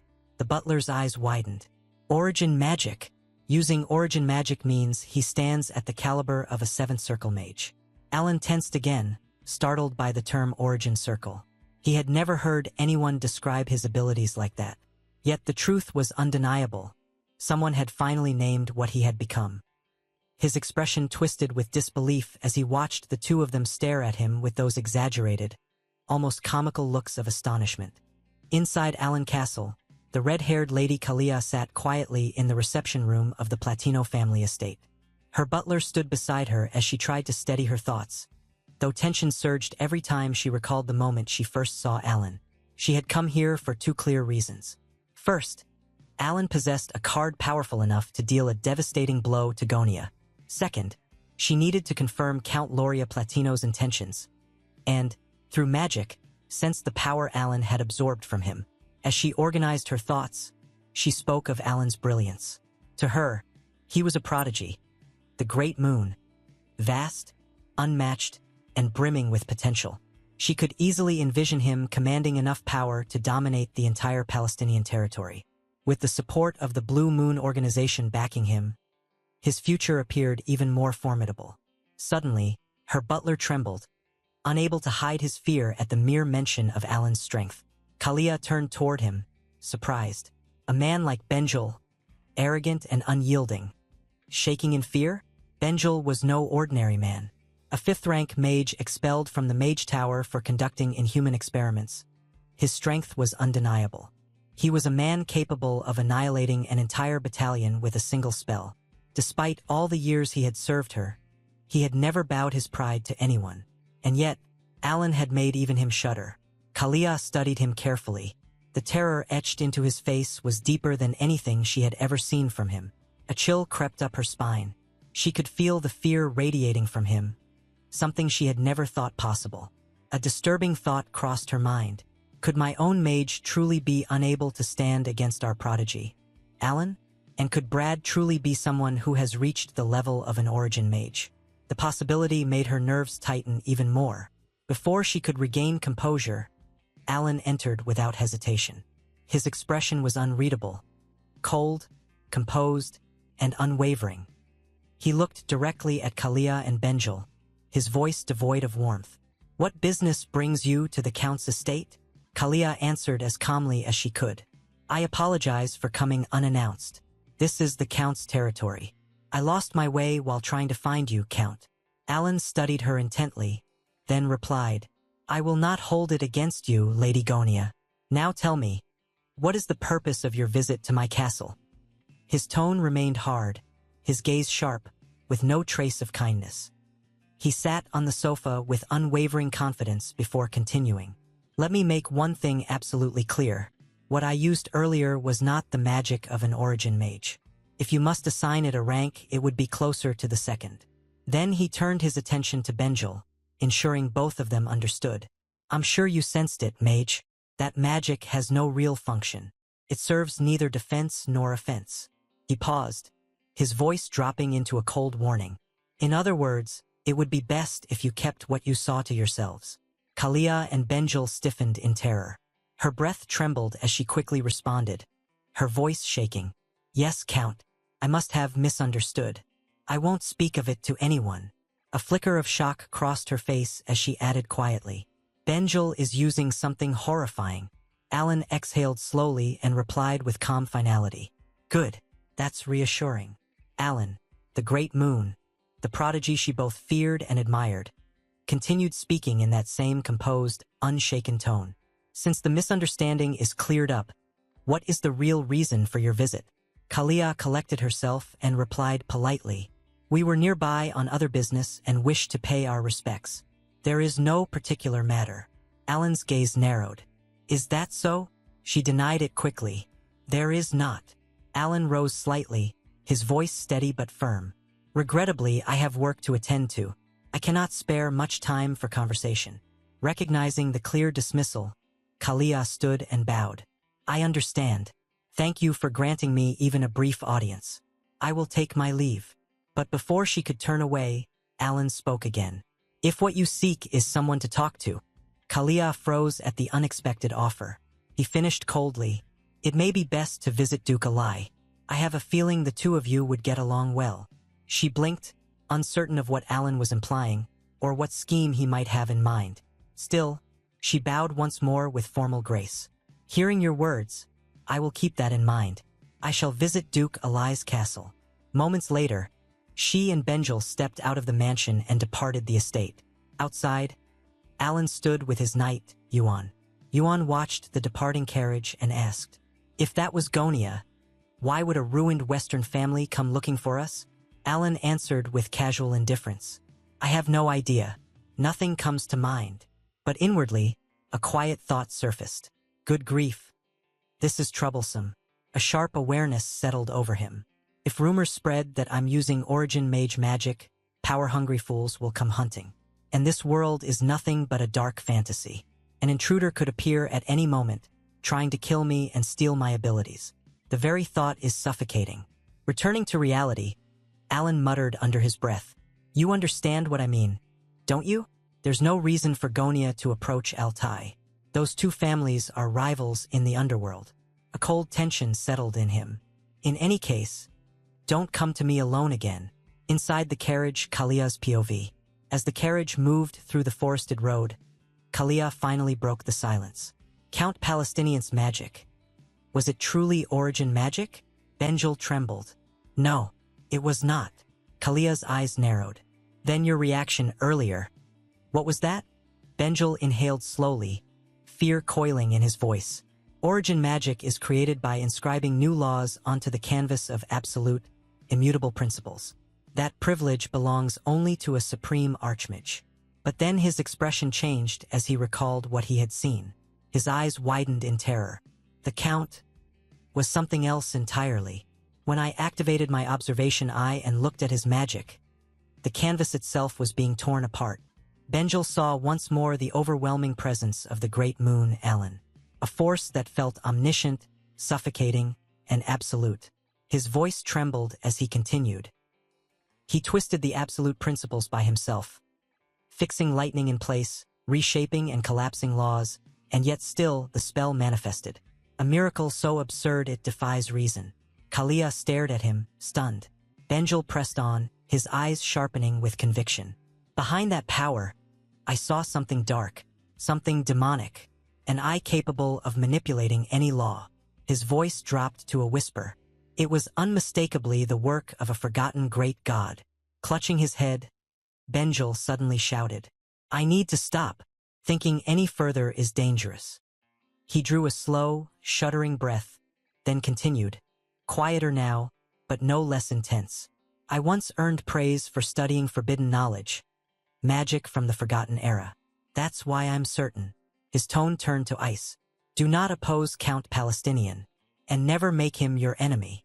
Kalia let out a brief, stiff laugh, gritting her teeth as she tried to steady her mind. So there's no point in trying to uncover his intention. Perhaps Alan truly meant it. Maybe it really is best to visit Duke Alai, just as the Great Moon himself advised. 2 years later, inside his office, Alan sat calmly at his desk. "Any new information?" he asked. "Preferably news about that kid?" Ivan shook his head. "Nothing about the children, Count. But there is something else." Alan glanced up, clearly disinterested, until Ivan continued, delivering news like a lightning strike. "Gonia County and the Altai Duchy have formed an alliance." Alan froze. "What the hell did you just say?" "The two pillars of the underworld have united," Ivan confirmed. "On the surface it appears harmless, but in the underworld, the alliance is confirmed." Alan dragged a hand down his face in frustration. "I went through all that effort raising those little sinners, and now the world gives me a shadow alliance instead. Is the Astria kingdom going to collapse next?" Exhaustion overtook him. Then came creeping dread. No way she didn't. Kalia didn't actually take my words seriously that day, right? He recalled his own cold suggestion. Visit Duke Alai. He certainly hadn't meant form an alliance with him. Slapping his forehead, Alan groaned. "Come on. It has to be temporary." With Kalia's personality, cold, arrogant, hostile, it's impossible. But I should prepare anyway. He picked up his pen and began writing a letter. "Kalia, if I came off blunt, if I sounded cold, I was not intending to insult you." He stared at the line. It didn't sound like an excuse at all. Still, he folded the letter and handed it to Yuan. "Yuan, I'm leaving this to you. I'll deliver the message to Lady Gonia through the Machinery Guild," Yuan replied. "And I'll continue searching for the children as well." Alan leaned back, eyes skimming over the stack of reports on his desk. "I wonder what Randon and Sealrang are doing now. Even Yusha." Alan's eyes fell on a blood-stained letter the two had sent after reaching their destination. Siren. She wouldn't have died, right? The thought was grim, but it slipped out nonetheless. He continued reading. If they followed the instructions and found the gift, they should have obtained their warrior symbol. Maybe they even escaped Baba Yaga by accident. His gaze flicked to the note describing the gold mana beast's hand glove, the treasure he had given to Siren. That girl received something valuable. She hadn't been born with the sin of pride. She could have become a strong warrior instead of a fallen sinner. Alan sighed. It was written right there in the item description. If I had told her about the treasure's true value, she could have sold it or used it to fund her life. With her talent, she could have made a living anywhere. His gaze wandered to the open balcony and the stretching horizon beyond. "This land," he murmured, "is a place where anyone can seize the world through strength." Deep in the desert, night cloaked the desert colony in a quiet, shimmering glow. Far beneath the sands, in a hidden cave, Siren stretched her arms with a tired yawn, waving lazily as she walked forward. "At last, the ordeal is finally over," she said, cheerful despite her exhaustion. In her hands, she held the golden hand glove, Alan's treasure, a gift from the Great Moon. "Oh, Great Moon, thank you," she whispered, her eyes gleaming. "This gift is incredible." Clutching the glove with affection, her mind drifted back to the pale gold, kitten-like spirit that had appeared to her earlier. "I always thought the essence of the Golden Mane tribe was just some random charm," she said.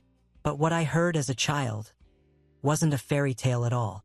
Memories welled up, her mother's gentle voice, the warmth of their old home, and the fading pride of a tribe long forgotten. "Arlenjin. We are descendants of the Golden Mane tribe," her mother had once told her. "Kings of all beastkin. The essence of the Golden Mane tribe is a high relic, passed down for generations. It grants us divine authority. Returning to the present, Siren held her breath. And I found that very essence inside this desert cave. The moment she had put on the golden glove, unbearable pain had surged through her body. So real, so overwhelming.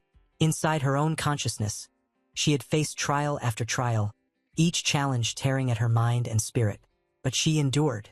Looking at her hand, she whispered, "One day I nearly died as a test subject, but the great moon saved my life." The memory pierced her heart. An abandoned orphan, treated as worthless, but Alan had changed her fate. "The power to take revenge on the Black Dragon," she said, voice trembling. "The monster who killed my parents." She tightened her fist. Golden aura erupted from her palm, flaring through the cave like sunlight breaking through darkness. "I must repay the great moon's grace." Energy surged violently from her body, golden essence blooming outward, strong enough to shake dust from the cave walls. She stared at her glowing hand in awe. "This gift was never meant to make me an ordinary gladiator," she whispered aloud, voice firm. "Not at all." As she tested the glove's strength, she felt her awakened lineage roaring through her blood. "All I have to do is become the strongest gladiator alive, gather the scattered Golden Mane relics, and restore our tribe's lost glory." Golden light burst from her hand again, brighter, fiercer, unstoppable. Raising her arm high, she declared with unwavering resolve, "I will slay the Black Dragon." A moment later, Siren stepped out of the cave and looked up at the moon, glowing beautifully in the vast desert sky. With quiet confidence, she spoke, "All of this is for my savior. Let us begin." Her excitement swelled as she continued, "The golden man who commands the greatest of all beast kind, the king among kings, shall rise again under the blue moon after 500 years. In that moment, Siren was no longer just a survivor. She was a chosen pathmaker for her tribe's resurrection. The scene shifts to Alan. Evan recalls something. "The Information Guild has uncovered new details about the children. I meant to tell you back at the training grounds, but it slipped my mind." Evan says. Alan asks, "What is it?" Evan continues, "C Rank's been doing great in the colony. She's even earned the nickname Golden Flash." Golden Flash. Alan thinks, "That sounds familiar. But either way, I'm glad she's doing well." Evan nods. "Yeah, in that land, strength is everything. It can make you anything." "What about Raiden?" Alan asks. "I haven't heard from him since he mentioned starting work in Rex's." Evan replies, "There is some information, but they're still verifying it." "I see," Alan says, glancing over at him. "By the way, Evan, shouldn't you be busy right now?" Evan freezes. "Excuse me? Why are you looking at me like that? I did everything you asked." "You need to start preparing," Alan says. "It takes at least a month to reach the magic tower." Evan's eyes widen. "Wait, the magic tower? This is the first I've heard of it." "Oh, I didn't tell you," Alan replies nonchalantly. Evan sighs. "Well, I'm used to this by now. Still a whole month? It should only take a week to reach the green magic tower." "We're going to the blue magic tower." "Ah, right, that one's near Labyrinth City, so it's far." Evan stands up. "I'll start getting ready right away." Alan leans back on the sofa. A whole month in a carriage, just thinking about it is exhausting. But there's no choice. It's the only place with an item that can stabilize his tiny mana hole. Labyrinth City. Huh. Brings back memories. In the game, he'd spent endless hours grinding there. The labyrinth sat in the city's heart. A signature leveling zone in Psychedelia. The deeper players went in the tower-like structure. The better the loot, but despite thousands entering, no one ever reached the bottom. "I used a cheat to get to the 150th floor," Alan remembers. "Those devs were crazy. There were even more floors beyond that. Why even add them?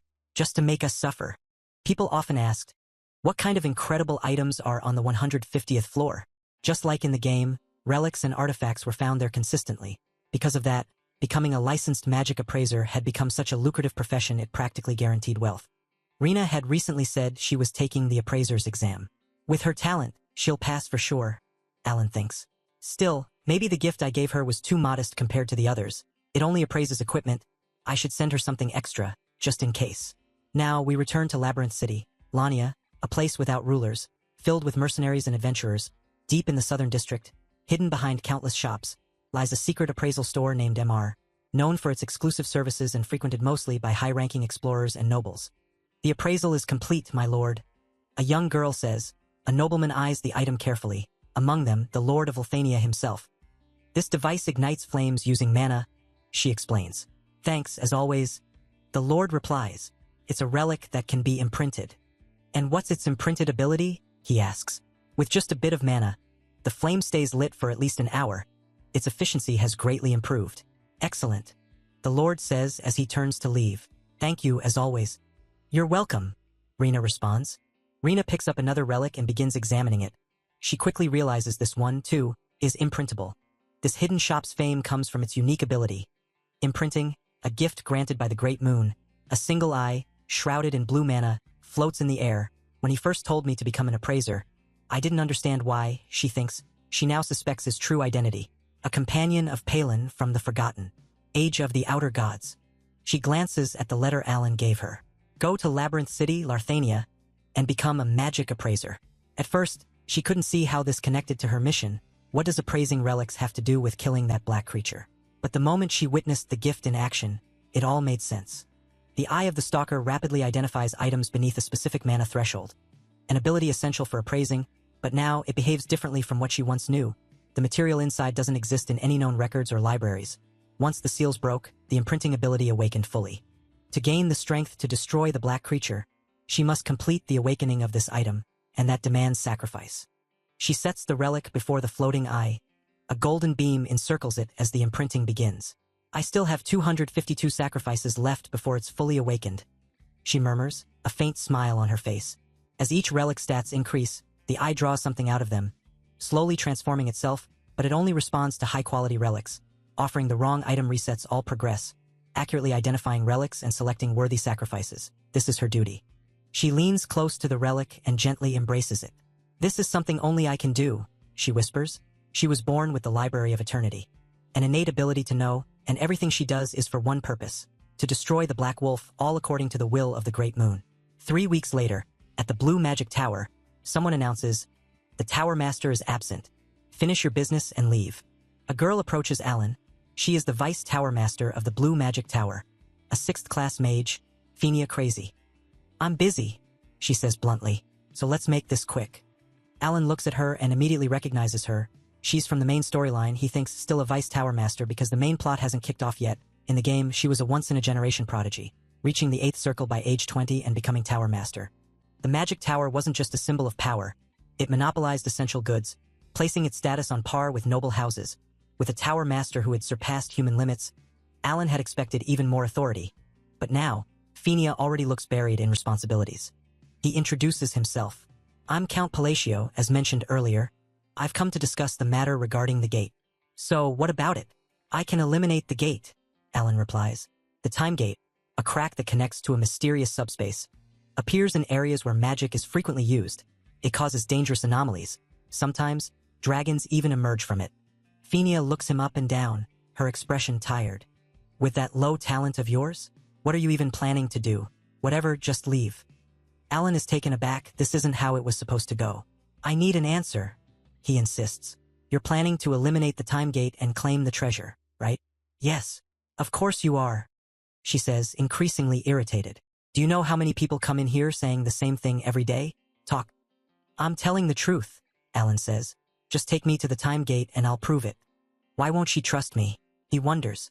Fenia glares at him. I get it. You need something big to change the public's view. Since people are starting to say you only became a count because all your siblings died. Blue mana flares around her, spreading through the room and pressing down on both Alan and Evan. But that doesn't mean you can just come here and stir up trouble, she adds. So that rumor really is spreading. Alan thinks, well, I did live that kind of life. Still, she's better informed than I expected. Her eyes glow blue as she rises slightly into the air. Alan and Evan both have the same thought. She's terrifying. That's just her mana. Evan mutters, if we mess up, she'll fold us in half. Despite that, Alan steps forward. He's desperate. If I fail to eliminate the time gate, he says, I'll surrender all my property to the Magic Tower. Fenia stares at him, still spouting nonsense. Alan straightens. If you want, I'll even make an oath. It's a small price for just a bit of your time, right? Fenia pauses for a moment, then finally motions for them to follow. Fine, come with me. She leads them into the sealed chamber. As agreed, if you fail, All your wealth becomes mine, she says. That won't happen, Alan replies. Phinia watches him, perfect timing. She thinks, I've been wanting to find out whether he's some scheming genius or just a lucky fool. After hearing him out, he seems much closer to the latter. His mana hole is small. His sensing ability is barely above average. His talent is stuck at the very edge of the second circle. What can he even do with that? What she doesn't say aloud is the truth. The gate doesn't need to be closed. In 3 months, it will disappear on its own after releasing the relic inside. No mage capable of closing a time gate has ever existed. That's why the one in the blue magic tower has remained open for 2 years. Alan and Phinia now stand before the glowing rift. Blue light spills across the floor. Alan begins forming a sign with his hand. If you can't do anything, you can just leave, she says. Then suddenly freezes, shocked. Are you using your hand as a medium? Without a staff? Even ancient magic texts call that primal. That's basically a fairy tale technique. Stop pretending and leave. But as she speaks, everything around them comes to a halt. Time stops. Phinia realizes she can't move. Nothing is moving. Then she sees it. A massive red eye opens in the air before them. Suspended in the frozen moment, a heavy red aura pours out. Dense and suffocating, the eye opens fully, glaring furiously at both her and Alan. The voice tower mage was completely shocked as she looked up at Alan. Her hands trembled as she tried to speak. Something unknown had appeared within his presence. Something she sensed at the very core of her essence. It felt too simple, almost unreal. She envisioned the magical chains that should have formed and silently willed them not to appear. She forced herself to analyze his theory and thoughts, yet none of it made sense to her. When she raised her head again, she saw a dark demon god's eye lingering behind Alan. Her ability stopped entirely, overwhelmed by its pressure. She froze where she stood. A chilling voice echoed from behind Alan, carrying an absolute command. The voice tower mage master went pale. Sweat covered her face as she stuttered. I understand. I understand the demand. The demon god's eye shut at once. Time, which had seemed halted, slowly began to move again. The room sank into complete silence. At that moment, the red demon moved to close the gate of time. When Alan turned and looked back, he said calmly, Finally, the gate is closed. As if he hadn't done anything at all, the ancient demon god's presence faded, leaving the mage girl stunned. Alan let out a small breath. That was easier than I expected, she answered with forced confidence. All I needed were special items and the correct method. Alan showed the relic. I'll take the item Sharon crafted. I need to use it a few more times, so I used a convincing spell. Did she fall for it? But the mage girl trembled even more. She struggled to steady herself, still trapped in the fear she had felt moments ago.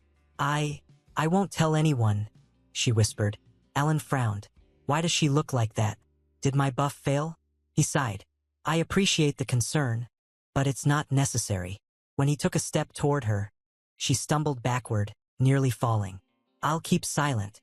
I won't say a word, she said, her voice shaking. I can keep a secret. Honestly confused, Alan stared at her. Why is she suddenly acting like this?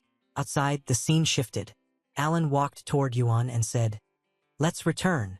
Before he could leave, the mage girl called out, Wait 1 moment. She held out a small vial. This is a mana recovery potion I made. Alan accepted it and examined the contents.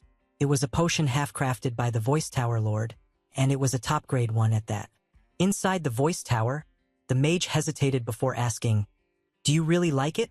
Alan looked surprised. 2 bottles cost as much as several lower-rank treasures. When I checked the price, I almost fainted. He glanced toward the Tower Master's safe and wondered, Is she really this grateful that I closed the gate of time? The mage girl trembled as she replied, That's what the Count requested. I will absolutely remain silent. Seriously, if you want, I can even make a mana oath for certainty and loyalty. Alan blinked. An oath for something like this? What is she even talking about? He paused. Wait. She's clearly misunderstanding something. Before he could explain, the air rumbled. Magical chains formed above them. The Tower Master raised her staff toward the sky and began chanting, taking the mana oath for the promise. She glanced in the Count's direction and proudly declared, See, I keep my word perfectly, and the great moon watches. Alan felt the tension rise in his chest. I see. She showed no intention of clearing the misunderstanding, and he had no way to stop her. The blue magic tower officially acquired the relic. Alan considered what he had gained. 5 bottles of potion and an oath. For him, it was more than enough. The journey had been worth it. The scene shifted outside the tower. Alan stepped into Yuan's carriage. Yuan examined the treasure in Alan's hand. "Lord Alan, is that the item from the gate? It was difficult to obtain, but it looks more primitive than I expected. Does its performance match its reputation?" Alan fastened the treasure to his wrist. "Either way, this is something I absolutely needed." He focused on the bracelet seal of the Unholy One. "I'm glad I secured it." The chain embedded in the bracelet absorbed mana from the air, and the stone within it glowed faintly.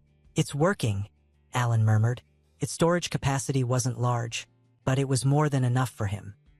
His mana hollowed out quickly, and he slumped back with a quiet sigh. "A body with less mana than a support tool," he muttered. "My goal is magical research and self-preservation, not fighting. That's enough." Yuan tilted his head, unsure why Alan looked so exhausted. Alan breathed out and muttered, "By the way, what exactly did she misunderstand?" He thought of the voice tower master. Her sudden politeness felt unnatural. When he left, she had even said, "I know you're exactly like a second circle wizard," which left him stunned. "She's mocking me," Alan assumed, but the reaction was familiar. Kalia had behaved the same way last time, completely shaken by his butler. The memory still left him uneasy. He tried to calm himself. "It doesn't matter. I won't meet any of them again." "That's good enough." Yuan nodded. "The weather is pleasant today, at least." The scene shifted to Duke Alai. Inside the Duke's mansion, Duke Alai sat quietly with a cup of tea in his hand. "It has been a while," she said warmly. "I hope you enjoy your stay, young lady." Jania narrowed her eyes slightly before giving Alai a sharp smile. "Of course, Altai. You haven't changed either." "I'm simply glad to see you," Altai replied calmly. "It's convenient that we don't need to discuss class or authority between us." Both of them understood the situation clearly. Jania had come for Duke Alai's alliance. "Count Palatonio's foresight is remarkable as always," Jania said. She recalled the moment she received the Count's command to visit Alai. His intentions became clear only after she followed his advice. When she arrived at Duke Alai's residence, both she and Alai realized the same thing. Neither of them could match Palatonio. Their alliance existed because he ordered it. Yet despite that, they were becoming more comfortable working together. In the struggle surrounding the Great Moon, most conflicts were meaningless compared to the overwhelming influence of a single person. Present, Altai spoke first. "The conference is next month. Why come today?" "The Count sent a letter the day I arrived," Jania replied. "He gave me an excuse to visit early." Laura looked puzzled. What could it possibly be? Jania handed her the letter. Laura skimmed through it, frowning. "Some nobles complained to me about this, and regarding your visit that day, this command." The topic shifted to conversations involving several noble families. "Many nobles don't suit me," Laura muttered. "There must be some misunderstanding." Jania nodded. "It doesn't feel like a normal apology letter. Something about it is different." Laura leaned back sharply. "There must be a scheme hidden inside." "Yes," Jania smiled. "That's why we need to discuss it." Baron Kenya belongs to the noble faction. Marcus Martonio is a key figure in the royal faction. Viscount Bland is also tied to the royal faction. And you, Duke Alai, are an important figure among the nobles. Laura summarized.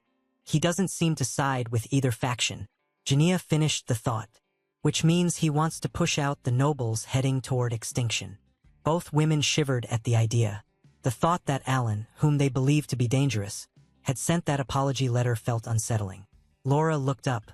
"This must be the reason Alai needed my reputation and named me a duke. And the hangman of the West stands with him. That explains everything." Jania nodded calmly. "Then we should discuss a new plan." "What plan?" "A plan to deal with their misunderstanding of Alan, whose letter was simply a normal apology. Yet they believed he intended to erase the noble factions entirely." Jania found the confusion useful and began weaving new schemes. The scene shifted to the blue magic tower. Inside the tower, Fina collapsed onto a desk. A senior mage approached her. "Tell me in detail, Fina. Why were you so nervous?" She looked up, still shaken. "Peaceful plazas, quiet places. destroyed without warning. Everything flooded with chaos. She attempted to describe Alan's reckless presence, but her words scattered in fear. The scene shifted back to Alan. He sat outside, casually eating a roasted sweet potato. Yuan asked, "Are you all right, Lord Alan?" Alan nodded. "I almost fainted, but it's still delicious." He exhaled and added, "I want to go home. Yosha's letter should arrive soon." The scene shifted to the Holy Kingdom, glowing under a beautiful sky.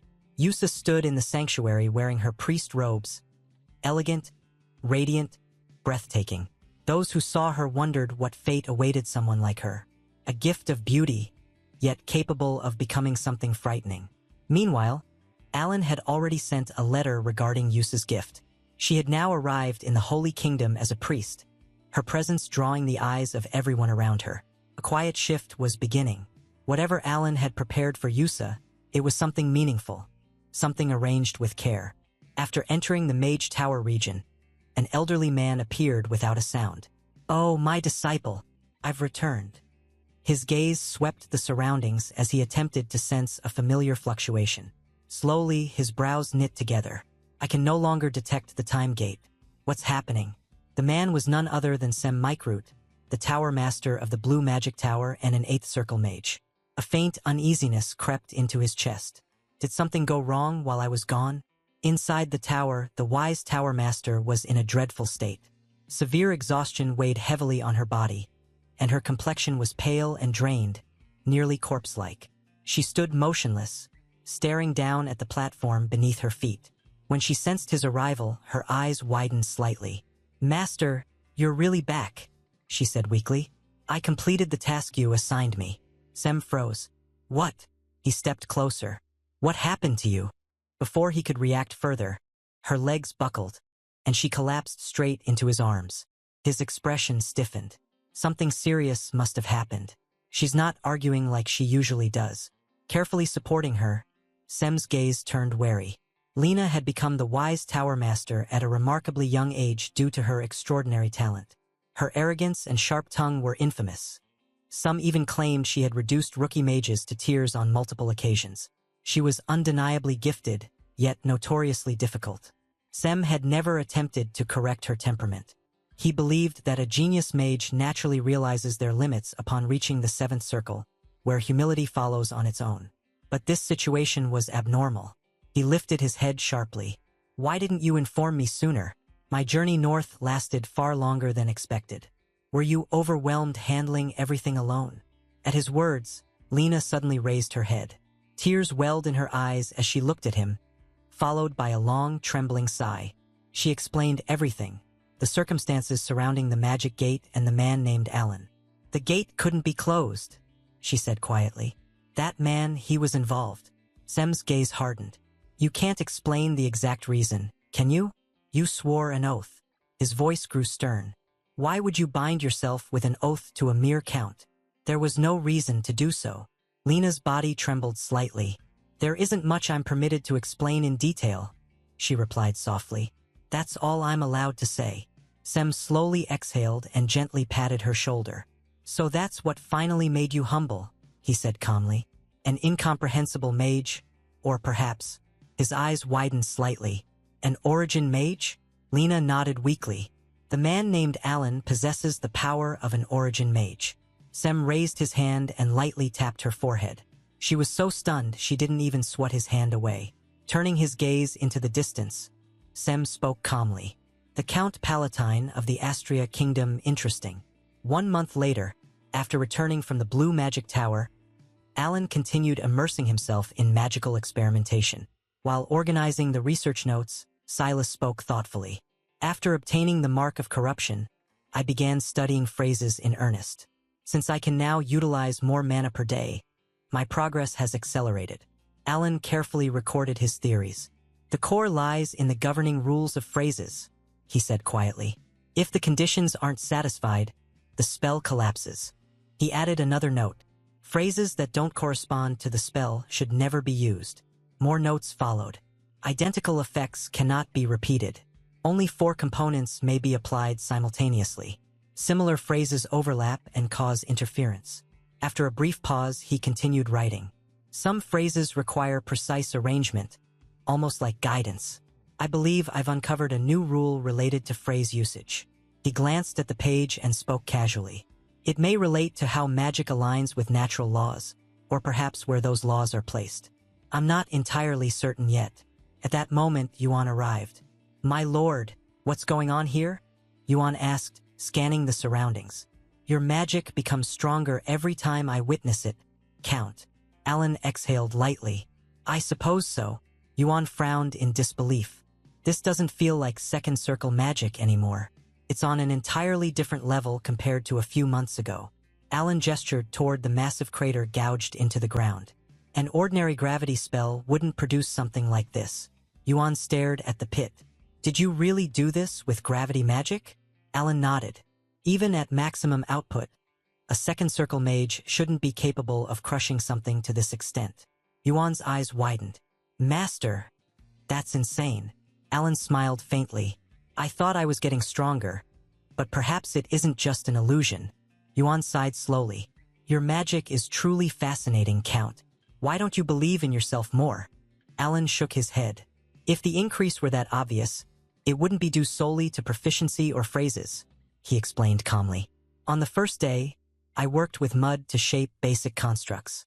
On the second, I refined my crafting techniques. On the third day, this result appeared." He looked at the crater again. "Improved proficiency leads to greater precision and deeper understanding.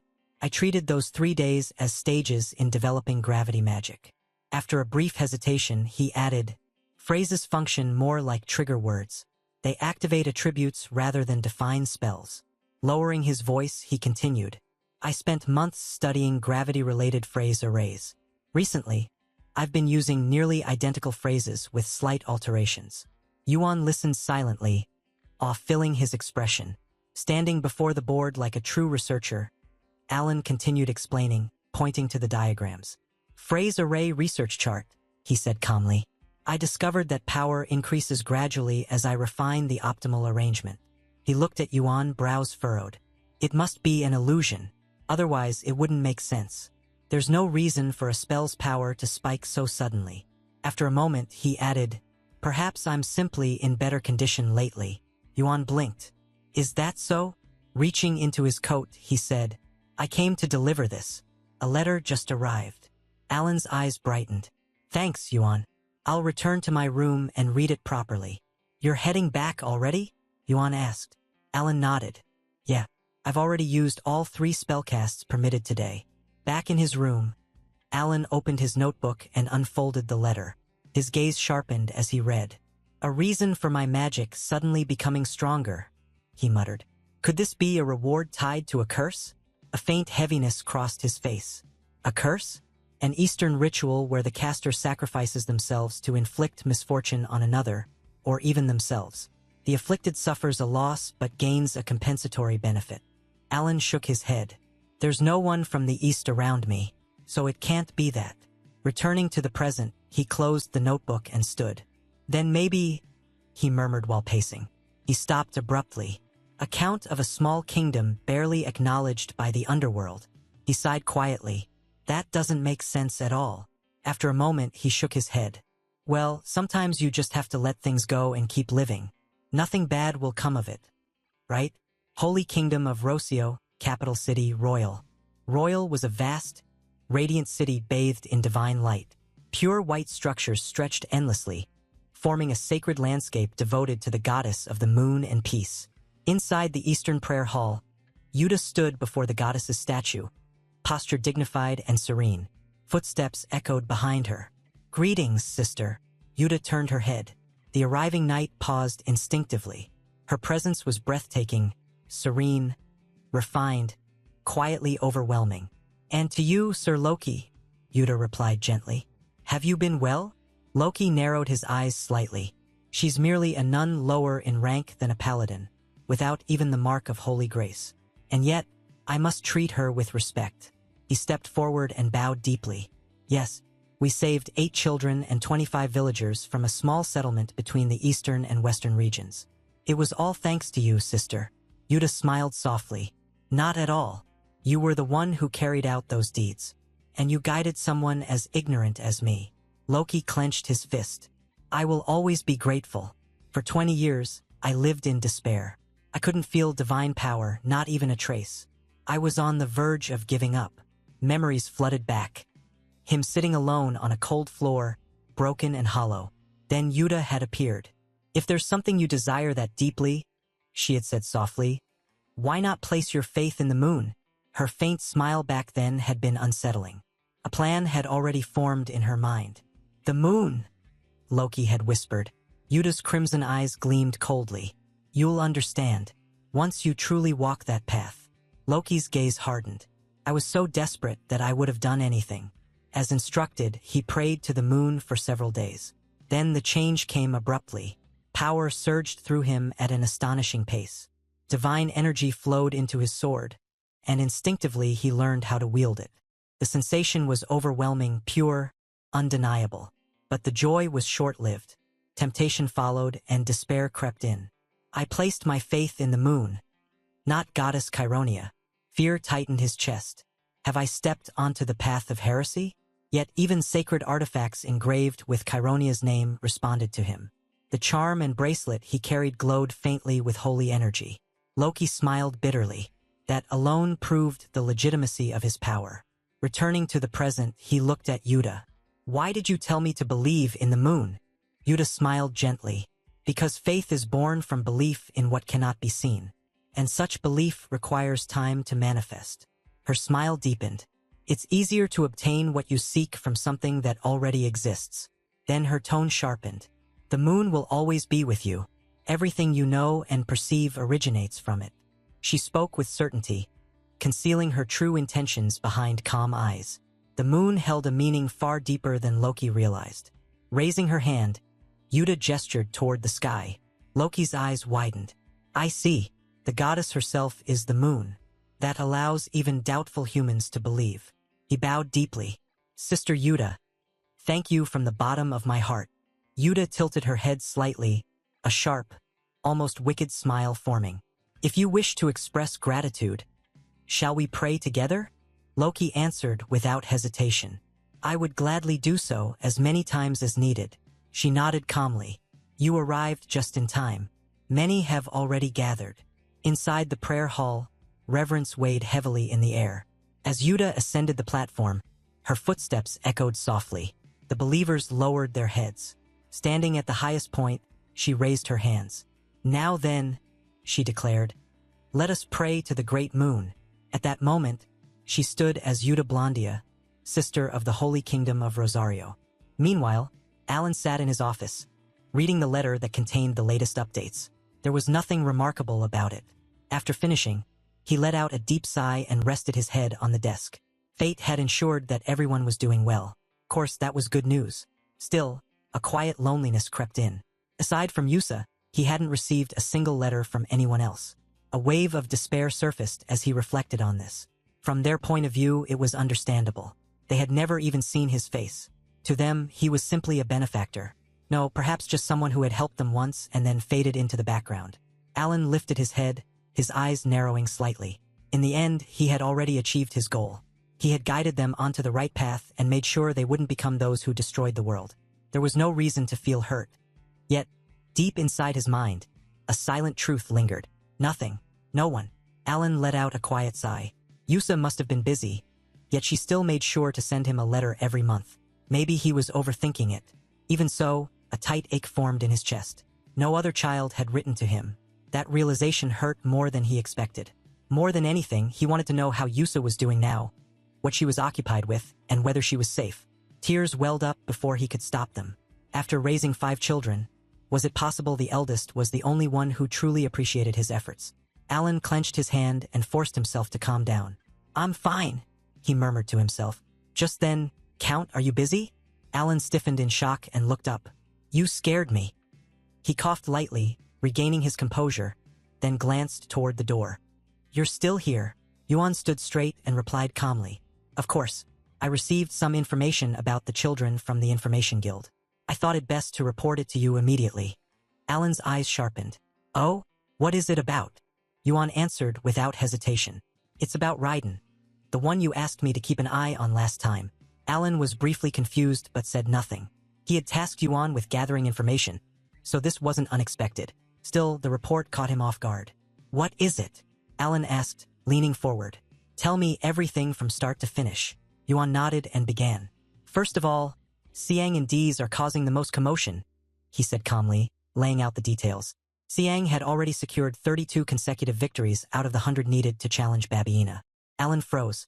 32 wins in a row. He frowned. Wait, the fighter with the highest streak isn't the Lion King? Yuan interrupted. 41 consecutive victories. Alan fell silent for a moment. Then realization struck him. The Lion King was that broken character who had temporarily joined the player's party in the game. So that place really is filled with monsters, Alan muttered under his breath. They rely on fighters for military strength. A nervous sigh escaped him. Xiang was already nearing the top of that hierarchy. The growth was unnatural. Far too fast. What exactly is going on there? Alan murmured. Something must be driving this. Yuan let out a restrained sigh before continuing. As for Dees and the Night Order, reports confirm they eliminated one of the 8 barbarian chiefs. Alan's eyes sharpened. Karuta of the Snowfield. Yuan said the battle was decisive. Dees personally took the barbarian's life and secured the victory. The image forming in Alan's mind was unsettling. Dees's growth was no longer subtle. It was terrifying. So, you're saying they've become monsters? Alan said quietly. Superhumans forged through rituals. He exhaled slowly. I know them far too well. In the game, he had fought the barbarians countless times and even faced their god. Just recalling it made his temples ache. At least that nightmare only began after the 5 great sins descended. Dealing with that had been nothing but trouble. I suppose I don't need to worry about Dees anymore, Alan said at last. Yuan responded immediately. Because of this achievement, he's now being treated on the same level as the first sword, Reinhardt. Alan sighed. Should I have gone to see them in person? He murmured. If I had, things might have felt different. I was genuinely considering a visit. Yuan continued. As for Reinhardt, who has since become an appraiser, he's said to be able to apply black imprints that enhance the power of artifacts. He explained the process briefly, his tone carrying a hint of excitement. Isn't that interesting? Alan gave a faint smile. If things keep going well, I'd like to see it myself. Then his expression hardened. What about Raiden? He asked. Did he truly become a pirate? Yuan's gaze sharpened. That's the main issue. Alan frowned. You're serious? You've heard of the 7 April leaks in the Sea of Rak? Yuan said. The regions where the great pirates gather. He paused before delivering the report. Raiden has become the captain of the largest among them, the 1st April leak. What? Alan shouted. The strength left his body, and he nearly collapsed back into his chair. Disbelief flooded his mind. Impossible. He had sponsored that child for an entire year. All he wanted was for him to grow up happily and live a normal life. And now piracy. Was this some kind of joke? Even the so-called Prince Maker scenarios were not this absurd. A ridiculous meme he once laughed at online had turned into his reality. Alan covered his face, his shoulders trembling. Then he snapped his head up. A pirate, he said hoarsely. That's not why I sent him to Rex in the first place. Yuan explained calmly. Raiden possessed exceptional sensory abilities, making him adept at detecting enemies. As a member of the sea god race, a rarity on the continent, the sea was his natural domain. There are countless rare artifacts hidden in the Sea of Rak, Yuan continued. You had recommended the path of a treasure hunter. It was a promising career, and you even gave him a specialized item to enhance his sensing ability. Alan clenched his jaw, yet he muttered under his breath that he still chose piracy. His voice was heavy with frustration. What a mess. Yuan hesitated before adding. Still, my lord, if he truly became a great pirate and rose to the position of captain, then he's essentially the ruler of that sea. By all accounts, he's a major figure now. Alan did not look pleased. I suppose, he replied flatly. Inside his mind, doubt swirled. How had Raiden managed to take down the former captain of the first Asura Liger? Those captains were superhuman beings, monsters of the sea. The pirates of the 7th Asura Liger were said to be invincible in naval combat. Suddenly, a thought struck him. Had Raiden obtained one of the most broken artifacts from the old era? Alan had spent an absurd amount of time grinding the treasure hunter minigame just to acquire top-tier equipment. Was Raiden's rise truly the result of overwhelming item power? He let out a long sigh. I know the world never follows plans perfectly, Alan murmured, but this feels strangely bitter. For a moment, it felt as if his soul had left his body. Alan slumped back into his chair, staring blankly ahead. "So this is how a father feels," he said quietly after trying so hard for his child. Count Yuan immediately spoke, concern in his voice. "Are you all right? What's wrong?" Before Alan could respond, at the heart of the chiefdom of Korkia lay the great maritime city of Rex. A breathtaking island stood proudly against the endless sea, its beauty unmatched. Beyond its shores rested the domain feared and revered by sailors alike, the 7 pirate paradises. Among them, the largest and most glorious was the first Asura Liger. This was a land once ruled by a captain who had offered sacrifice and received the blessing of kingship. That era came to an end with the fall of the infamous pirate known as Red Slayer, El Sidra, who had ruled these waters for years. Now, the flag of the first Asura Liger flew under a new name, Raiden. He stood tall at the edge of the deck, gazing toward the horizon with a calm yet distant expression. "I still can't make sense of the great moon," Raiden muttered. "What exactly is it?" At first, he hadn't cared much about it. He never gave it much thought. To him, Alan had simply been a benefactor, a noble who had given him a chance at life. Without that intervention, he would have died as a slave, reduced to mere material for biological experiments. Raiden tightened his grip slightly. "Honestly, my time under the blue moon felt less like devotion," he admitted quietly, "and more like I was just following Yusa." The sea breeze brushed past him as his thoughts drifted deeper, tangled in a mix of gratitude, confusion, and a future he had never intended to claim. Raiden frowned as a new thought emerged. So, when will a direct order finally come from the Great Moon? If it truly was a command, why did it feel so distant, so unclear? He recalled the letter he had read earlier. At that moment, doubt crept in. Was there ever any real meaning in becoming a treasure hunter? Instead of feeling motivated, he was overcome by a vague repulsion toward the idea. There were too many people he needed to take revenge on immediately. His gaze darkened as painful memories resurfaced. On a nameless island, his tribe had lived quietly, peacefully, until those black-clad figures arrived. Without reason or mercy, they slaughtered everyone. The screams, the blood, the suffering. It never left his mind. Later, on the continent he barely escaped to, the nightmare continued. Hunters tracked them down. Before his eyes, his exhausted parents were killed without hesitation. Those bastards. After that, he was sold off as a slave. Raiden clenched his fist, becoming a treasure hunter, receiving that so-called gift. None of it had anything to do with the revenge he had sworn to seek. None of it would bring his parents back. He lifted his head and gazed toward his island. "For now, I'll pretend to follow orders." A sudden noise pulled him from his thoughts. What's all that commotion? He turned slightly. Nearby, pirates were laughing loudly, enjoying their food and drink. One of them raised his head, lit his cigar, and spoke with excitement. "Only the chosen ones can receive the Heavenly King's blessing through sacrifice. Every captain of the 7 Asura Liger who survives becomes eternal." Raiden froze. His eyes sharpened as he slowly turned toward the speaker, killing intent flooding his gaze. "The ones who killed my parents. The 7 pirates." His expression darkened terrifyingly. "So, they actually managed to get their hands on a king," he thought grimly. "And now they're spreading this nonsense." The so-called Heavenly King's power was not some miracle. It was blasphemy. That power could only be granted by the sea god, Clyde. It required a scarred ritual, one that used the body of a member of the sea god race. That power was never meant for outsiders. It belonged to his tribe, to his family, and every single captain of the 7 Asura Liger was using it. Raiden's breathing grew heavy as rage surged through him. "Those hunters," he thought, teeth clenched. "They tore my parents apart for this." His hand tightened, veins bulging. "I'll destroy them," Raiden vowed silently. Every last pirate. Fireworks burst across the sky, resembling colorful flowers blooming in a vast celestial garden. Raiden stood still, lost in thought, wondering how the truth had come to light. He had never shared his story with anyone. It felt as if the great moon itself had arranged this chance for revenge, fulfilling a long-standing promise. Slowly, he clenched his fist, realizing revenge could not be taken immediately. His enemies were superhumans wielding the power of the sea god. If everything that had happened was truly deliberate, then there must be meaning behind the gift he had received.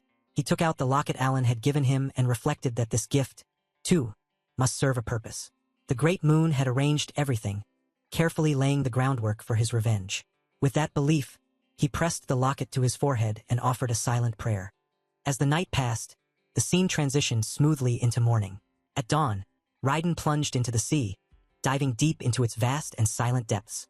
He considered how the great moon's gift, Amrita's goggles, made it easy to locate artifacts hidden far beneath the ocean. The specific artifacts he found more than compensated for his lack of strength. Deep underwater, Raiden discovered a treasure chest filled with rubies, gold, silver, and diamonds. Emerging from the sea with the chest in hand, he reflected on how foolish it had been to offer only a simple thanks before. The great moon had truly kept its promise. Not only had it brought the target of his revenge directly to him, but it had also granted him the power needed to carry it out. A smile spread across his face as he finally grasped the command sent in the letter. The true intention was clear: to exact revenge and seize control of the 7 archipelagos. At that moment, he recalled Yusa's words, reminding him never to forget anything. Gazing up at the moon, Raiden reflected that the day he had been waiting for was drawing near. What had once been an empty phrase was gradually transforming into a beacon of trust. Everything was being etched deeply into his heart, all for the sake of the great moon. 3 months later, the oppressive heat had subsided, and autumn had arrived, bringing with it the season of the biennial Asteria Grand Social Gathering. Alan was also reluctantly compelled to join the journey. As they traveled, Evan informed Alan that the carriages from the Crowid and Adorn families had joined them as planned. Alan acknowledged this and thought that traveling in a large group was meant to avoid trouble with bandits. At the same time, he found the custom strange and irritating. By evening, upon reaching their destination, Alan realized that bandits were not his real concern at all. The true problem was the nobles. Watching them closely, he felt as though they were spitting venom, preferring to gather elsewhere and talk behind his back. To him, this behavior was hardly surprising. As a long-standing notorious scoundrel, the power of the Palacio family, which had once dominated the vast eastern underworld, had been built on massive funds funneled from those dark depths. However, now satisfied with his current life, he had washed his hands of the underworld. He was no longer struggling to make a living. In his view, the underworld itself was simply descending into chaos. Lost in these thoughts, Alan lay sprawled across his bed like a cat, arms and legs stretched out. His mind then shifted, and he firmly rejected any thought of returning. Because of his withdrawal, the eastern underworld was now being targeted by bottom feeders. Meanwhile, rumors that he had only become a count through sheer luck had become widely accepted. He knew that the earlier whispers of him being the mastermind behind the county had faded, reduced to nothing more than the image of a lucky brat. The scene then shifted back to the present. 2 nobles once again spoke to Alan in an exaggerated, overly dramatic manner, feigning pity over his supposed lack of funds, with one even mockingly suggesting that help was available if he ever asked. Alan reflected that he hadn't expected them to be so openly mocking. He wondered if they weren't too old to be this petty, yet it was clear they were crossing a line. As he considered the situation, an idea took shape in his mind. He realized this was essentially the Palacio Victims Association. The names Crowid, Palacio, and Adorn stood out clearly. The Crowid and Eater families, who had once been pushed around like total pushovers by Palacio, were now venting all the sorrow and resentment they had bottled up for years. To Alan, it felt as though they were controlling themselves mindlessly through clenched teeth. He knew he hadn't been the one who bullied them originally, and the whole situation made him feel as if he were dealing with petty internet trolls. Evan leaned in quietly and remarked that Alan was still at it, giving him credit for continuing to endure the situation. Alan concluded internally that ignoring them was the best possible response. He then asked Evan where he had been. Evan explained that food had been handed out in the kitchen and revealed he was holding roasted corn. Seeing the corn, Alan commented that it looked good. They both began eating. As Alan ate the corn, he reflected that root vegetables were always the best, especially on a chilly evening. Nearby, the nobles continued talking without pause.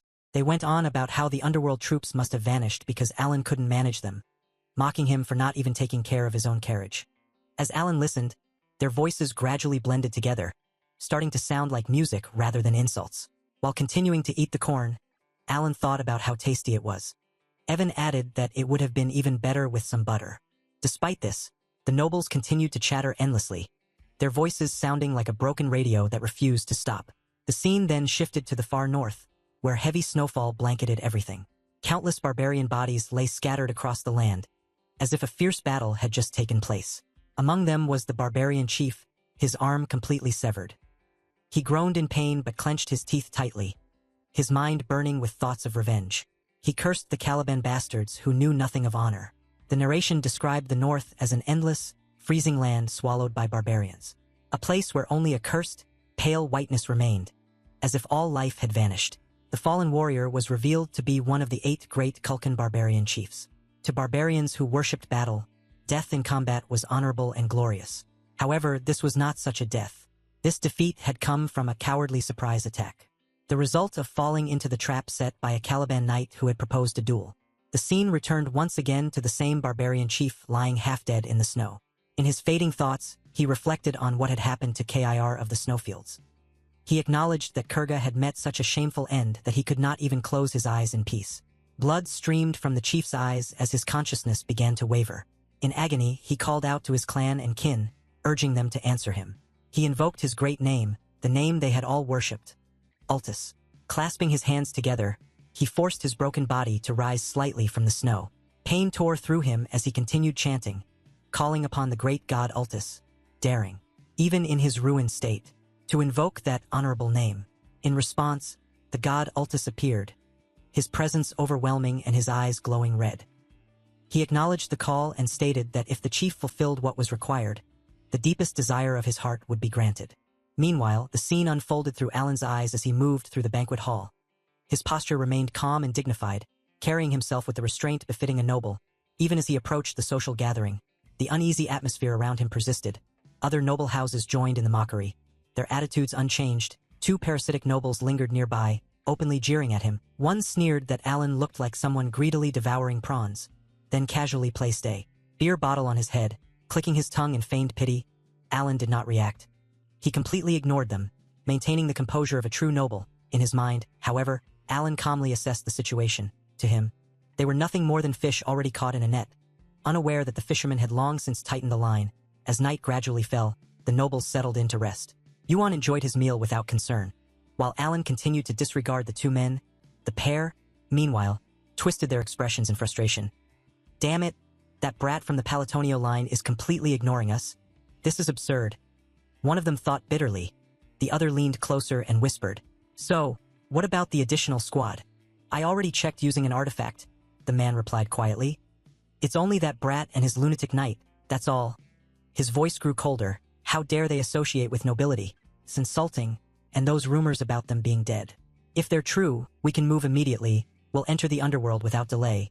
The two nobles exchanged glances, their expressions growing increasingly repulsive as they plotted.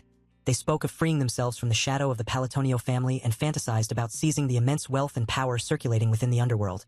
One of them let out a low, unsettling chuckle. "Once we control the back routes, shouldn't we give that brat a little gift as well?" "Yes." The other replied with a twisted smile. "He'll be grateful once we show him just how terrifying this world really is." Neither of them realized that the great moon, which they had dismissed so casually, was far more terrifying than anything they could have imagined. As their whispers continued, the ground suddenly trembled. A deep rumble echoed from behind the camp. In the darkness, monsters surged forward in overwhelming numbers, revealing the arrival of an enormous monster army and plunging the entire night into chaos. At that moment, Knight stood frozen, his gaze locked onto the goblin monsters behind them, their eyes glowing a deep crimson as they advanced in coordinated groups. A panicked noble fled past, and Knight seized the opportunity, stepping into position to intercept the attack. A mage raised his staff toward the sky, mana erupting as he charged directly at the monsters without hesitation. The goblins before them were abnormally large, their bodies far more powerful than expected.